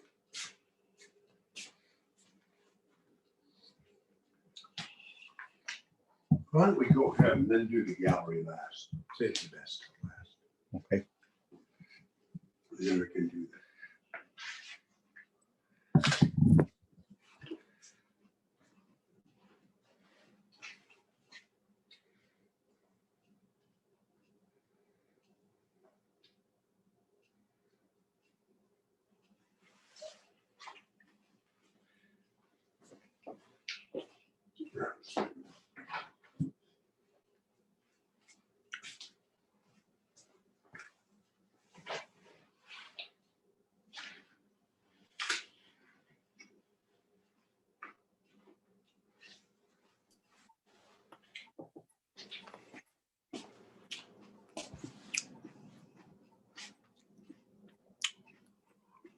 So Randy, this is Larry. Are you going to talk about feather and quill?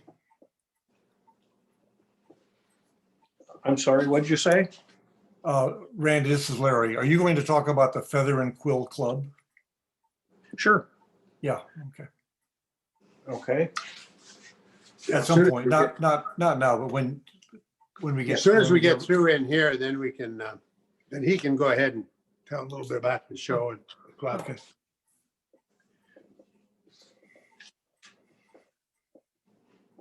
L. Plash in Ventura, do you guys have bird carvers in your club? Say that again? So I'm talking to L. Plash in Ventura, California.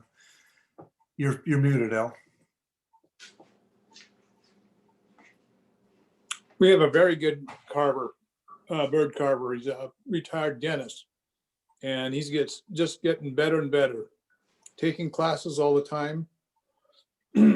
He's been spending 6 or 7 hours on Zoom classes.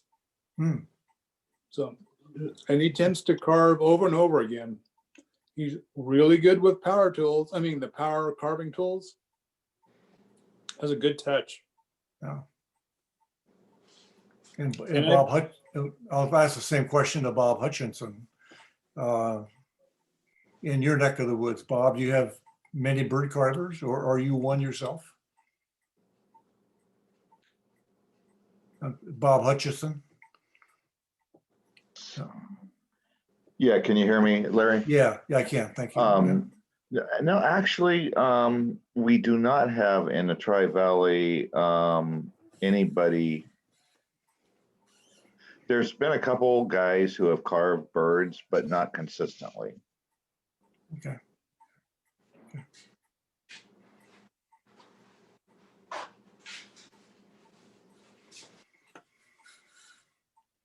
So it's 8:25. Don and Randy, Yeah. we can get started anytime you want.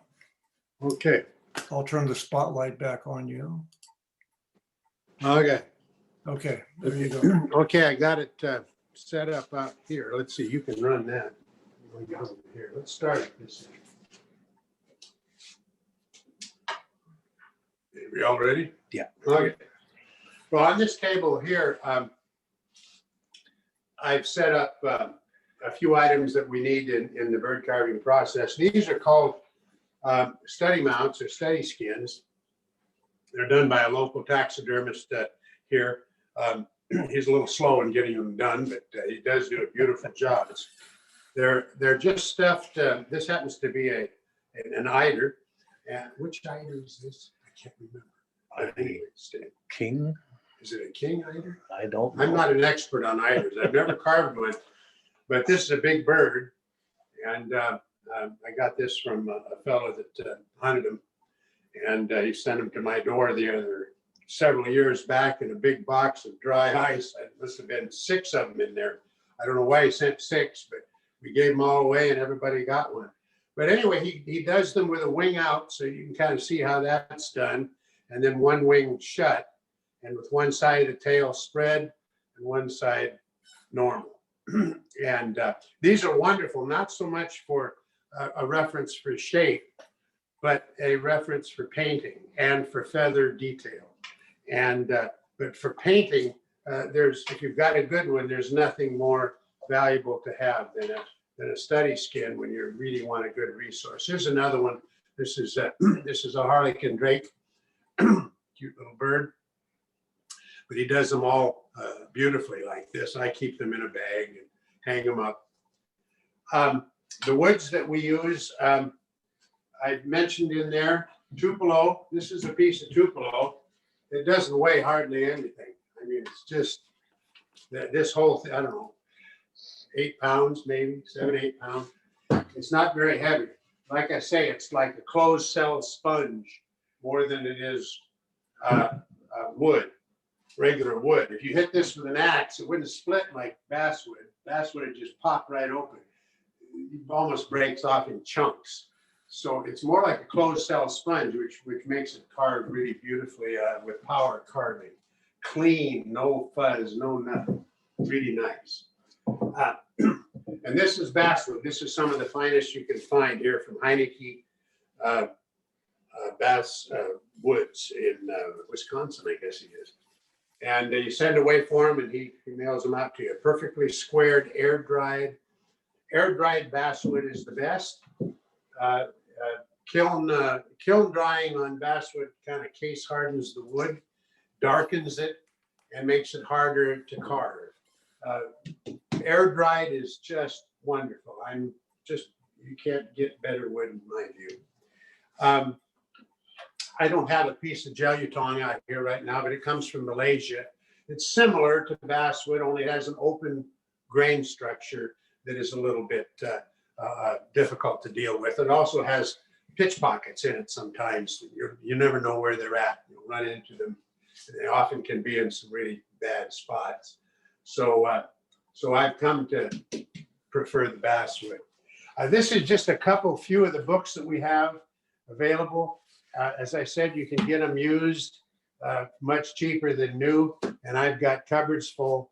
But these are really fine. Like here's an early one that I had from LeMaster, and it's got all the a lot of different species, and then page after page of pictures from all different angles. And carvers need that. We need the pictures of the underside of the bird, and we need a picture from the front view and the back view, where photographers often don't publish, So these books can be really nice because they're made for carvers. Here's one of the very first ones I bought. I think this is I have the first edition on this book. I have 3 of them. But anyway, Bruce Burke, these started back in the 70s. And even these are wonderful because I still use them today. They show things like all kinds of reference materials, different birds, bills. It's just full of all kinds of valuable information, tools, how to carve. Some just show pictures. This is Floyd Schultz. He's premier carver of raptors mostly. And but here, just page after page Let me zoom in on of that. good, wonderful type photos, of the same bird from many different angles. It's really important when you're carving. A photographer would never put that picture, for instance, the back of his head isn't pretty or anything. But if you're a carver, that's really important. So these kind of books, easily available online or new, are wonderful. Here's one, for instance, from Bruce Burke that shows you how to paint the bird. So hey, Don, Yeah, this Larry, your video got muted by accident. your what? It says Your low camera Well, got turned. let me plug it in. Okay.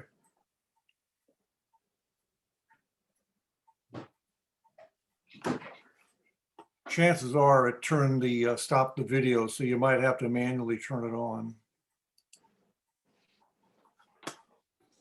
Oh, yeah. I gotta have it. Why does this happen now?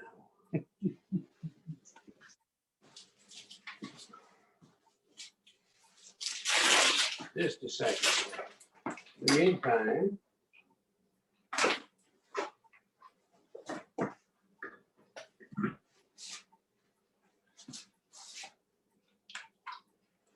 Okay. We are plugged in. Okay, Doc, tap your screen and turn your video back on. Yeah, go back to, Okay.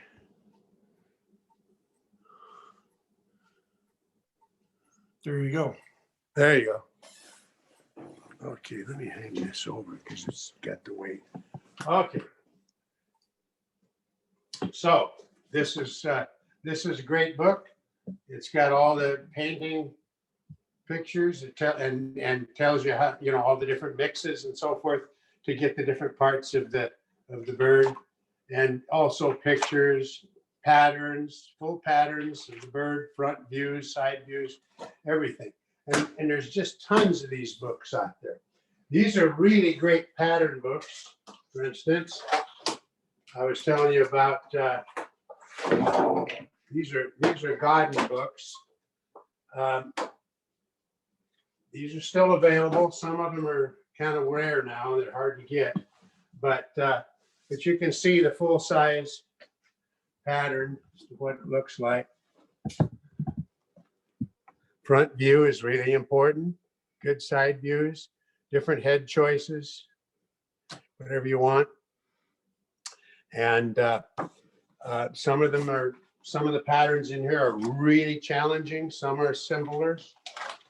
Different outfit, like just for geese and things. Bruce Burke, but great patterns for full size. And of course, you can take them to the shop and have them brought down. Waterfall Carving produces all kinds of, has a number of these types of workbench projects. This is by Del Herbert, a very noted shorebird carver. And these will have all kinds of information in them, how to tools and everything. There's so many books in the process. Another workbench project here for that particular bird shows how to get through the whole thing. We also have, I've got a whole bunch of these, I don't know, 25 of them or so, different species. This particular one, for instance, this is a widgeon, American widgeon. This is a Pat Godden bird, world champion carver many times over for years now, one of the best. But you can see it's got all the contours and everything. But it's mainly just to study and look at and see all the different features of the bird. Not necessarily to copy, but to be able to see how it should be done. Some people will buy these and actually paint them and put them on the shelf, which is fine. But mainly carvers will buy them. They're not too expensive. Several outfits sell them. I think they're what, 40, 50 bucks for one. depending But on- you can get, they come in all different species. There's some songbirds. There's a little shrike, a little chickadee. They come in, here's a little saw-whet owl.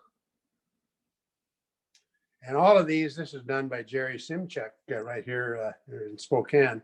He lives in Spokane. I think Jerry Poindexter is with us today, if he's still there. He's also from Spokane, top-notch carver, comes to our show every year. One of the best, does articles in waterfowl carving all the time. And then here's Waterfowl Carving Magazine. I have every issue except for maybe a couple of your very earliest ones back in the early 80s. But here's the magazine, and it's got a lot of different instructional kinds of things in it as to how to carve, and every one of them is just a wonderful magazine. This is an example of the competition magazine, which comes out once a year and features all the different shows that they cover. And it's just pictures of birds that people have done in the different shows. And wonderful resource. I've got all of them clear back to when they first started doing competition. So sometimes when you need an idea and your brain just isn't coming through, these are great to get ideas from. And then moving over here, this is the last part. We kind of got a gallery set up here of carvings that I still have around, and Randy brought a few in, and Is that working? Anyway, this pair of widgeon I did a number of years ago, still hanging around here, all detailed. This is a little robin that I recently finished. He's got a little worm in his paws. Here you can maybe see the metal feet that are, I don't know how well you can see them. But those are solid metal with those little dots under, those little pads underneath are the super glue and baking soda. And then, but that's a little American robin. Here's a pair of miniature 6-inch green-winged teal. And those are really fun to do. These happen to be decoratives. They're all textured, contoured, and painted, just like the full-size decoratives. So there's quite a bit of time in those little guys. Here's one that's just a little bigger, a little wood duck. And with some cattails that I did a while back. Here's a pair of wood ducks, full size. Those did pretty well at our show one year. So did these, actually. If you don't want to do the whole 9 yards of contouring and texturing, you can find a nice piece of hardwood. We got that out of my firewood stack out here years ago. Piece of western maple, carved a little woody or a little ruddy duck. And those are really wonderful. You can touch them and hold on to them and everything else, and they're really nice. But then you don't have to put all that detail in. You can carve them out of any kind of wood you want. Here's a little chickadee. Here's one that is really delicate. As you can see, all this is all metal. The branch is all brass. And then those super glue technique to put these little bumps, and that's just a little tiny chickadee. These two carvings right here, I'm very proud of. They're not mine. This is one done by Ted Smith from Napa, Idaho, one of the top carvers here in the western part of the country. He's a world class. This was on the cover of Waterfowl Carving Magazine, the full-size version, and he carved some small ones. And I bought this at the auction one year. It's just absolutely entrancing little grebe. And then here's another one by Gary DeCue in California. Top-notch carver, really talented. This was a winner in our mini floater contest that year. He got first and I got second. So I got to take his bird home and he got to take mine home. But I'm really proud of this one. This is a wonderful little canvas back. It's as good as they get. This one right here is an example of an IWCA style decoy. This is done by Jerry Harris. He's our chairman of the club.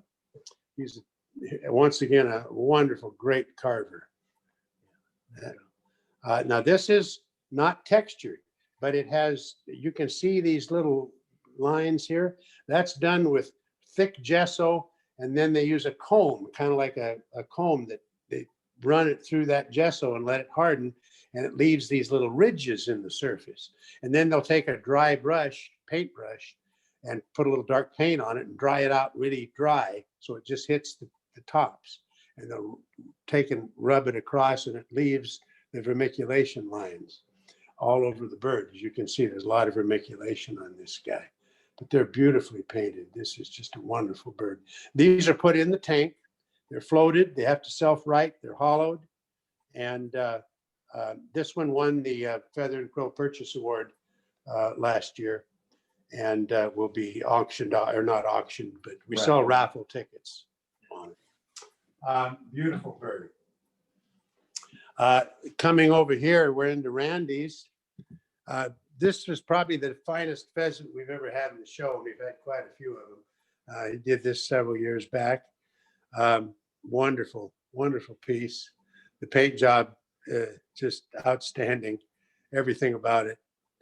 And you might say a couple of things about these others. Go ahead, Randy. Well, I also brought in a couple of smoothies or antique styles. This one actually was made out of sugar pine, and it's full of wormholes. And part of the technique on this is with the sugar pine, it has very heavy grain that if you use oil paints on it, that grain will show through, and it kind of gives you an antiqued, weathered look to it in the end.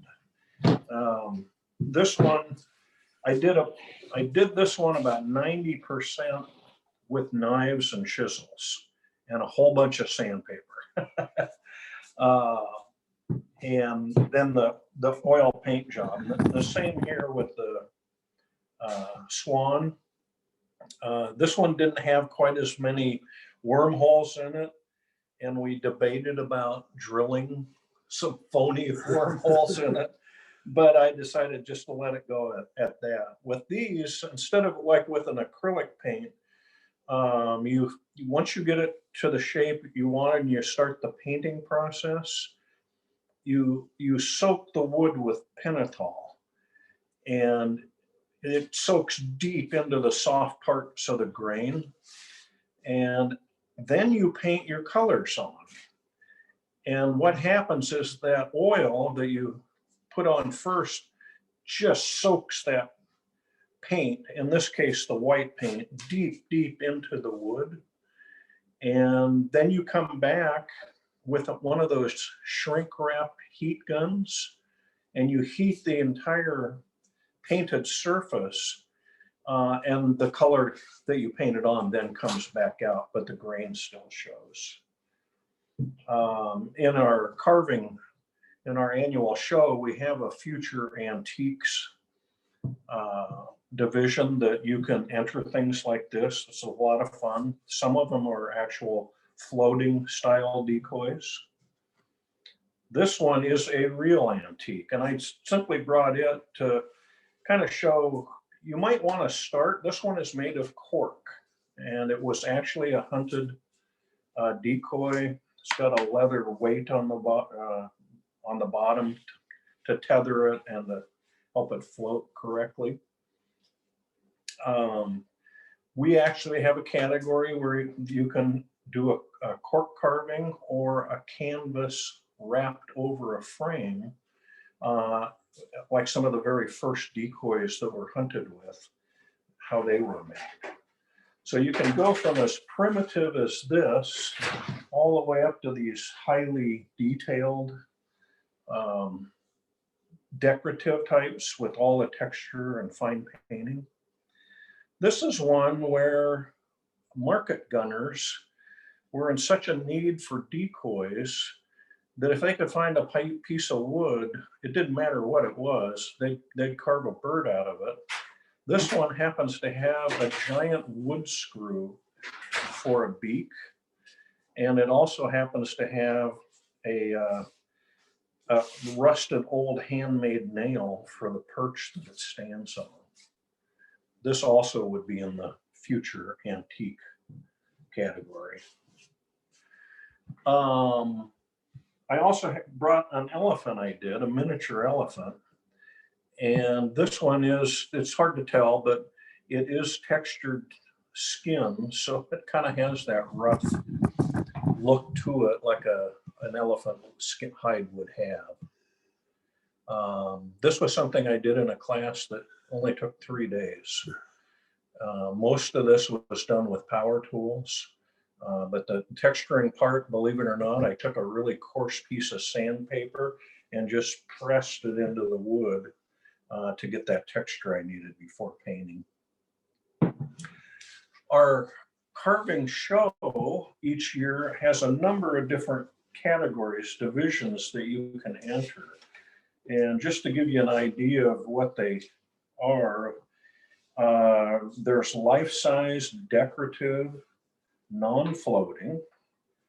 There's decorative life-size IWCA style that do float. There's decorative miniature birds. There's style decoys, which would be something like this could also fall into that category. This would be a style here. Yeah. Jerry's, yeah. The working decoys that we actually float in the tank. And Don said earlier that originally we had begun as a bird only contest. And through the years, that's opened up into fish. I think mammals was the first, and then fish were added in. And then we've got interpretives and bench, which is any carving that doesn't fit into one of these competition categories out of our brochure can be entered in the bench division. We've got our mini floating decoy trade.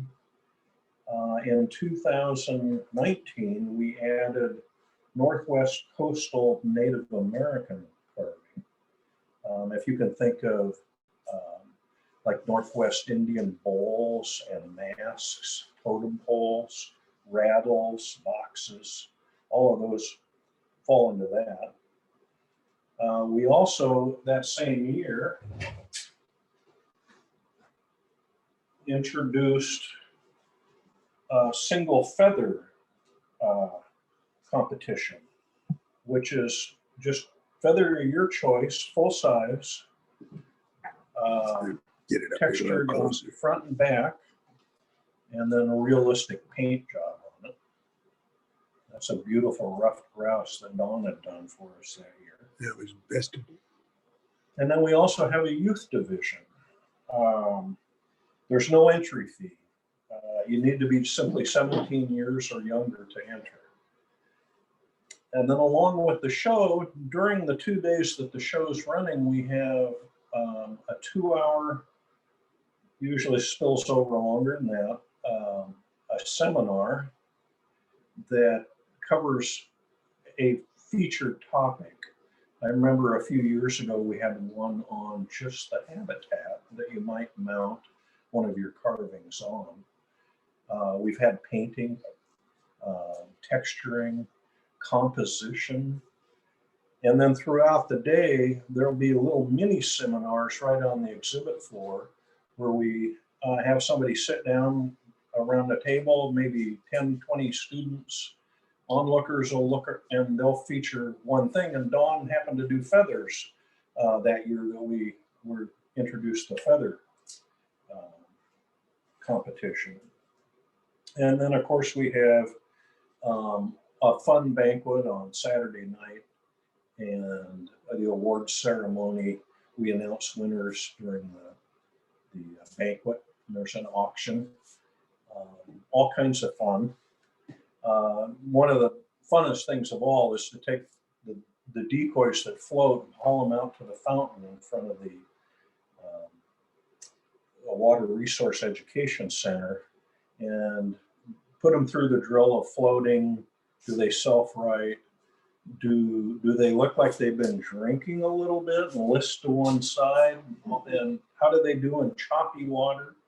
And all of that adds a lot of excitement to the competition because people are rooting for their favorite floating decoy. That's also where we do the miniatures too. So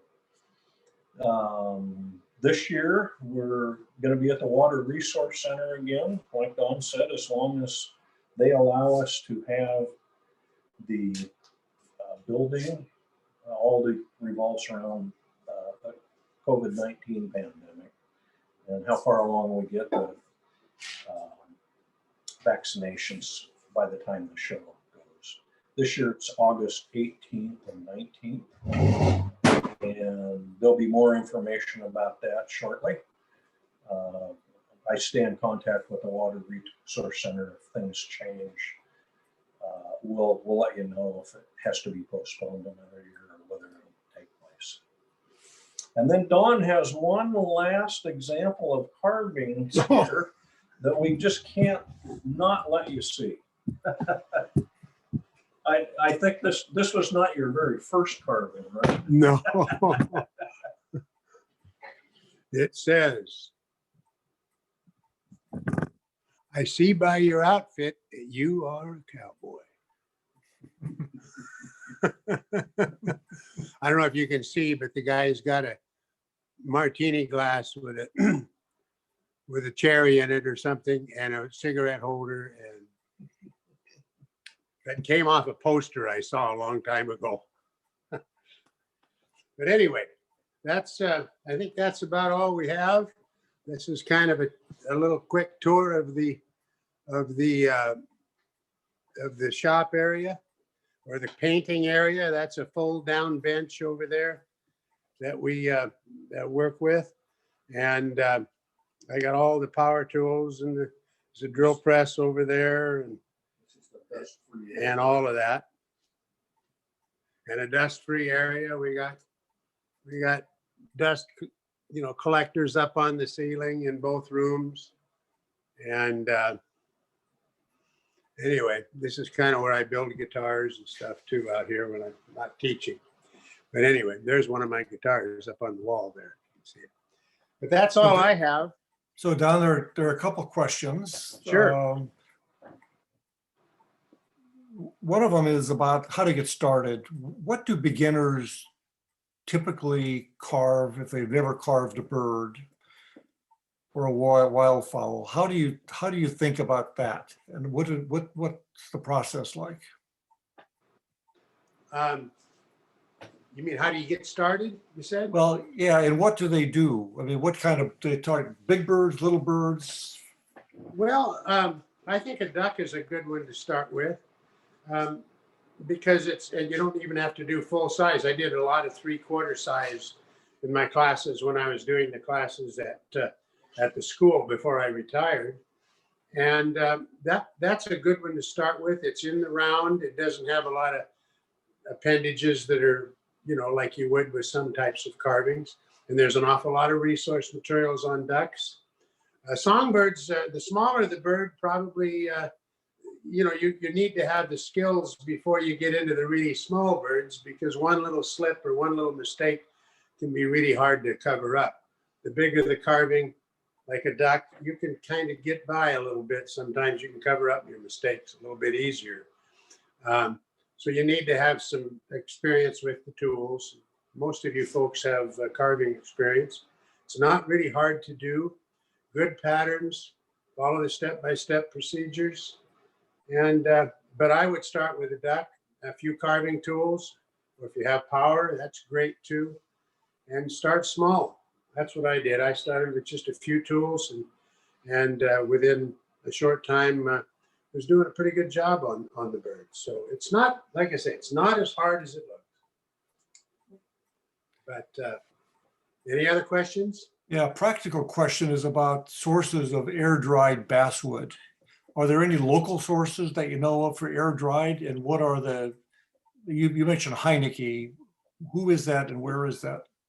That's I believe it's in Wisconsin, Heineke. It's H-E-I-N. E-K-E, I believe.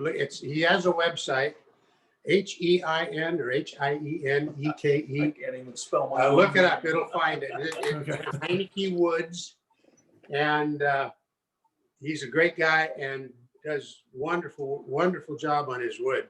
That's the only place I'm aware to get the air dried. I'm not sure of any place around here that sells air dried. I can get a lot of kiln dried basswood. Woodcrafters has kiln dried, and I used it a lot. I've used a lot of kiln dried, but once I started getting Heineke's air dried stuff and carving it, it's so superior and so much better to carve than the kiln dried is. Okay. I'm going to take the spotlight off. There are no more questions that have been in the chat room. I'm going to turn gallery view on so I can see. Does anybody want to hold their hand up, ask a question? And Tom Willig, I'll just look at you because I didn't understand your Merlin squints thing. In case you want to ask that, was that a joke or a buy? If you want to ask that again, you can use English. That's Merlin is the Cornell bird ID app on the phone. And I looked up that eider, and I'm pretty sure it's a common eider. Yes. I have the female also here. Yeah. Yeah, you, Tom. like I said, I haven't carved any eider. And that was quite a shock when he showed up on my front porch. The big, huge box full of eiders and scoters and Don, a but I question got on rid of your, them all, and people had them done, and it worked out really well. But he said the only thing he asked me was, "Would you like one when I go back east to do my hunt?" I said, "Sure, send me one." And he sends me a huge box full. Don, But- on the super glue that you use, do you use gel or? No. Good question. Liquid. Liquid, this thin stuff. Yeah. The Okay. gel doesn't work Thank you. for that. But boy, when you use it, you can use it to build up anything. Like on the end of the bill on a duck, they have a little nail that Yeah. kind of hangs down a little ways. It's kind of sharp. You scrape the stuff off the rocks and eat with it. But anyway, it's very delicate. I usually make that out of that super glue with baking soda. And Wow. it turns it to plastic. It's just like plastic. It's hard as plastic, as strong as plastic. And I put some of it one time on a little metal rod, a dot of it, and I can't get it off. I hit it, I banged it. It's just really sticks really well. And using putty on the toes works for a lot of people, and some people do a great job and they look wonderful. But to me, that's not quite as permanent as solid copper. So maybe a little more work with the copper, but my fubble fingers were trying to put putty around those little tiny wires and make it not stick to my fingers and everything. It just never worked very well for me. So the solid copper does work well. I do have a lot of good photos of that. I should put one on the carver's website of the whole process of how I make the copper feet. But it's a little soldering involved too, but not too much. Any other questions? Or I don't Still see there. any hands, but let me invite anybody that has anything to like to share, and maybe I'll just ask Doug Rose, because I don't know you, Doug.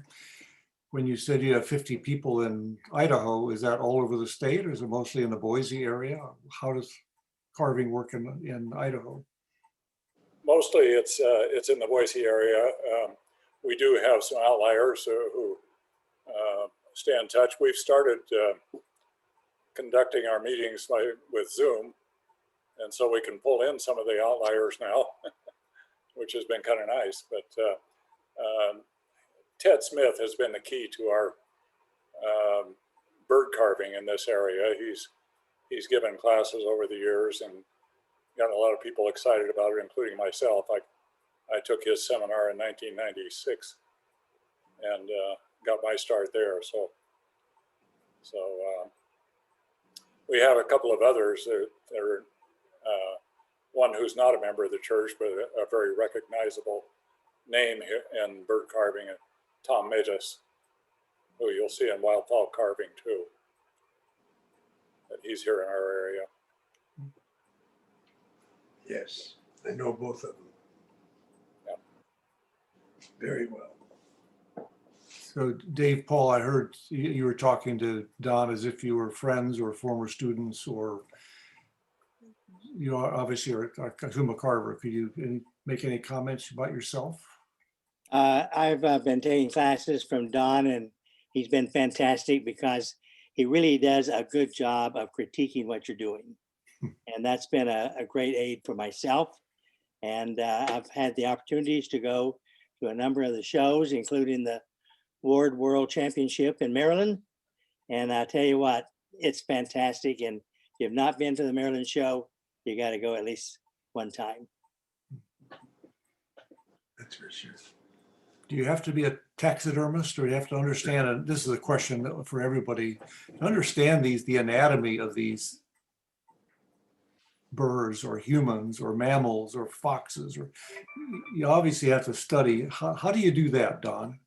Or do you do that? Do you Study the birds, you mean? Yeah, to study the anatomy. So the structure of the feathers and Right. there's a lot of terminology and specialist terms that come up.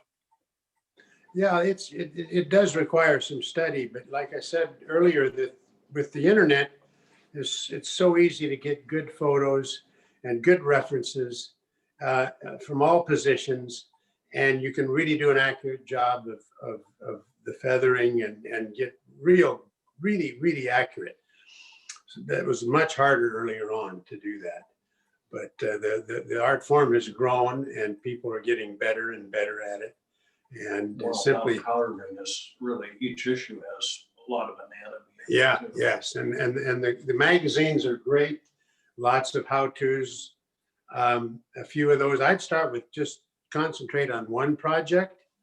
Get a good book that shows how to do it, like that one I showed you over here with the hawk on the front page. And the whole book is devoted to telling you what to do on that particular bird from start to finish, painting right down, starting the carving right out through the painting. And there's a lot of those books and a lot of different species. And that's what I'd do. I'd go on eBay and get a couple of those earlier books. And if Larry wants to, I can give him a list of good books and he can publish that out and you can take a look, but they're cheap on eBay in the used category. And whatever you like. The way I run the class, whatever anybody wants to carve, they can carve, rather than everybody doing the same carving at the same time. A lot of the classes do that. The workshops that people go to, they're all doing the same carving. That's fine. That works really well. It'd be pretty hard to do a bunch of different carving. But here it's everybody gets to choose whatever species or carving within reason that they want to do. And they can come and investigate all the books and pictures and find a bird that really appeals to them or one of their favorites or whatever. And that's what you should do. Carve something you really like, a bird, whatever that impresses you or that you really love, and start with that, because there's all kinds of resource materials and easy to find. And get a good piece of wood and give it a try. It's a lot of fun. It's really satisfying art form because it is so impressive. The final result is so impressive and kind of unbelievable in some respects. People can do that, but it's can be done. Don, you said you run 4 classes a week. What Uh-huh. days? What's the schedule like? When I'm doing them, it's Mondays and Tuesdays, and I do like a morning class and an evening class on both days. So the morning class goes like for 3 hours and starts at 9 in the morning and goes till noon. And then the evening class starts at 6:30 and goes to 9:30. And 3 hours of instruction. And there's 10 weeks of instruction and very liberal makeup policies. For if you miss a class, you can sub in on one of the others. I have plenty of room. I have 8 workstations, so I try to keep the classes at 6 or 7. So I always have an open workstation for somebody if they couldn't make their normal class, so they can get all 10 of them in. And that works out really well. I have everything here that they need. All the tools. You don't need to bring a thing. Some people, as they get going, will buy a small selection of bits, although I have all the bits here too, but they like to have some right at their workspace so they don't have to go searching for them. And so they'll often do that, or they might bring a few of their favorite tools. But other than that, everything is here that's needed. Most of the other types of classes, the workshop classes, require that you bring your dust collector and your own tools and everything else. And if you're just starting, a beginner, you don't have all that stuff. So I think it works out really well to do classes that way. I wish more people would. I wish more people that are really good carvers would take that opportunity. It's a great retirement thing. Meet a lot of good people. I've never met a carver I didn't like, except one. I won't go into that. But anyway, but it's just a great thing to do, and it gets a lot of people an opportunity to do it once a week. A lot of people can't do a 5-day run. all day long for 5 days. You got to camp out. You got to do whatever you got to do. Get a hotel room. I'm not putting it down. That's a great way to do classes, but it's really a better way, I think, is to people that are still working can come in at the night classes. People that aren't go to the day classes. Yeah, I assume it's unknowable. I assume it's unknowable about when you could start classes again. But let me just say that Randy and I are talking about ways that our website, the Oregon Carvers Guild, and the newsletter we put out once a month can also be a communications mechanism for them and for Don to make facts available when he's starting classes again. For sure, when the show is going on, we'll promote that, just like we'll promote the Salem show for the Capital Wood Carvers and the Coastal Carvers show for that group in Lincoln City, and anybody else. We're very happy to do that. So just stay tuned for that. I'm hoping that at some point there will be enough other clubs and activities around that we can become we have a centralized calendar so you can figure out what's going on. So Nancy, if I'm kind of responding to your note here to Don to let you know when classes start again, but I guess I'll put the initiative on you a bit, and you can kind of watch to see what we were able to feed to everybody out there.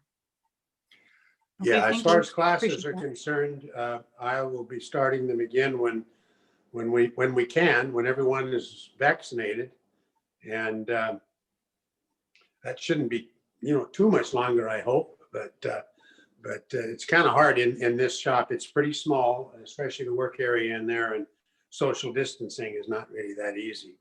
Yeah. So it'll be when things are safe. I'm really anxious to get back at it. And I will have a few spots open probably, but like I say, not too many. I'm not sure how many will be coming back. Most have said they would. back. Yeah, a lot of them have said they will be, but we'll let everybody know. Okay.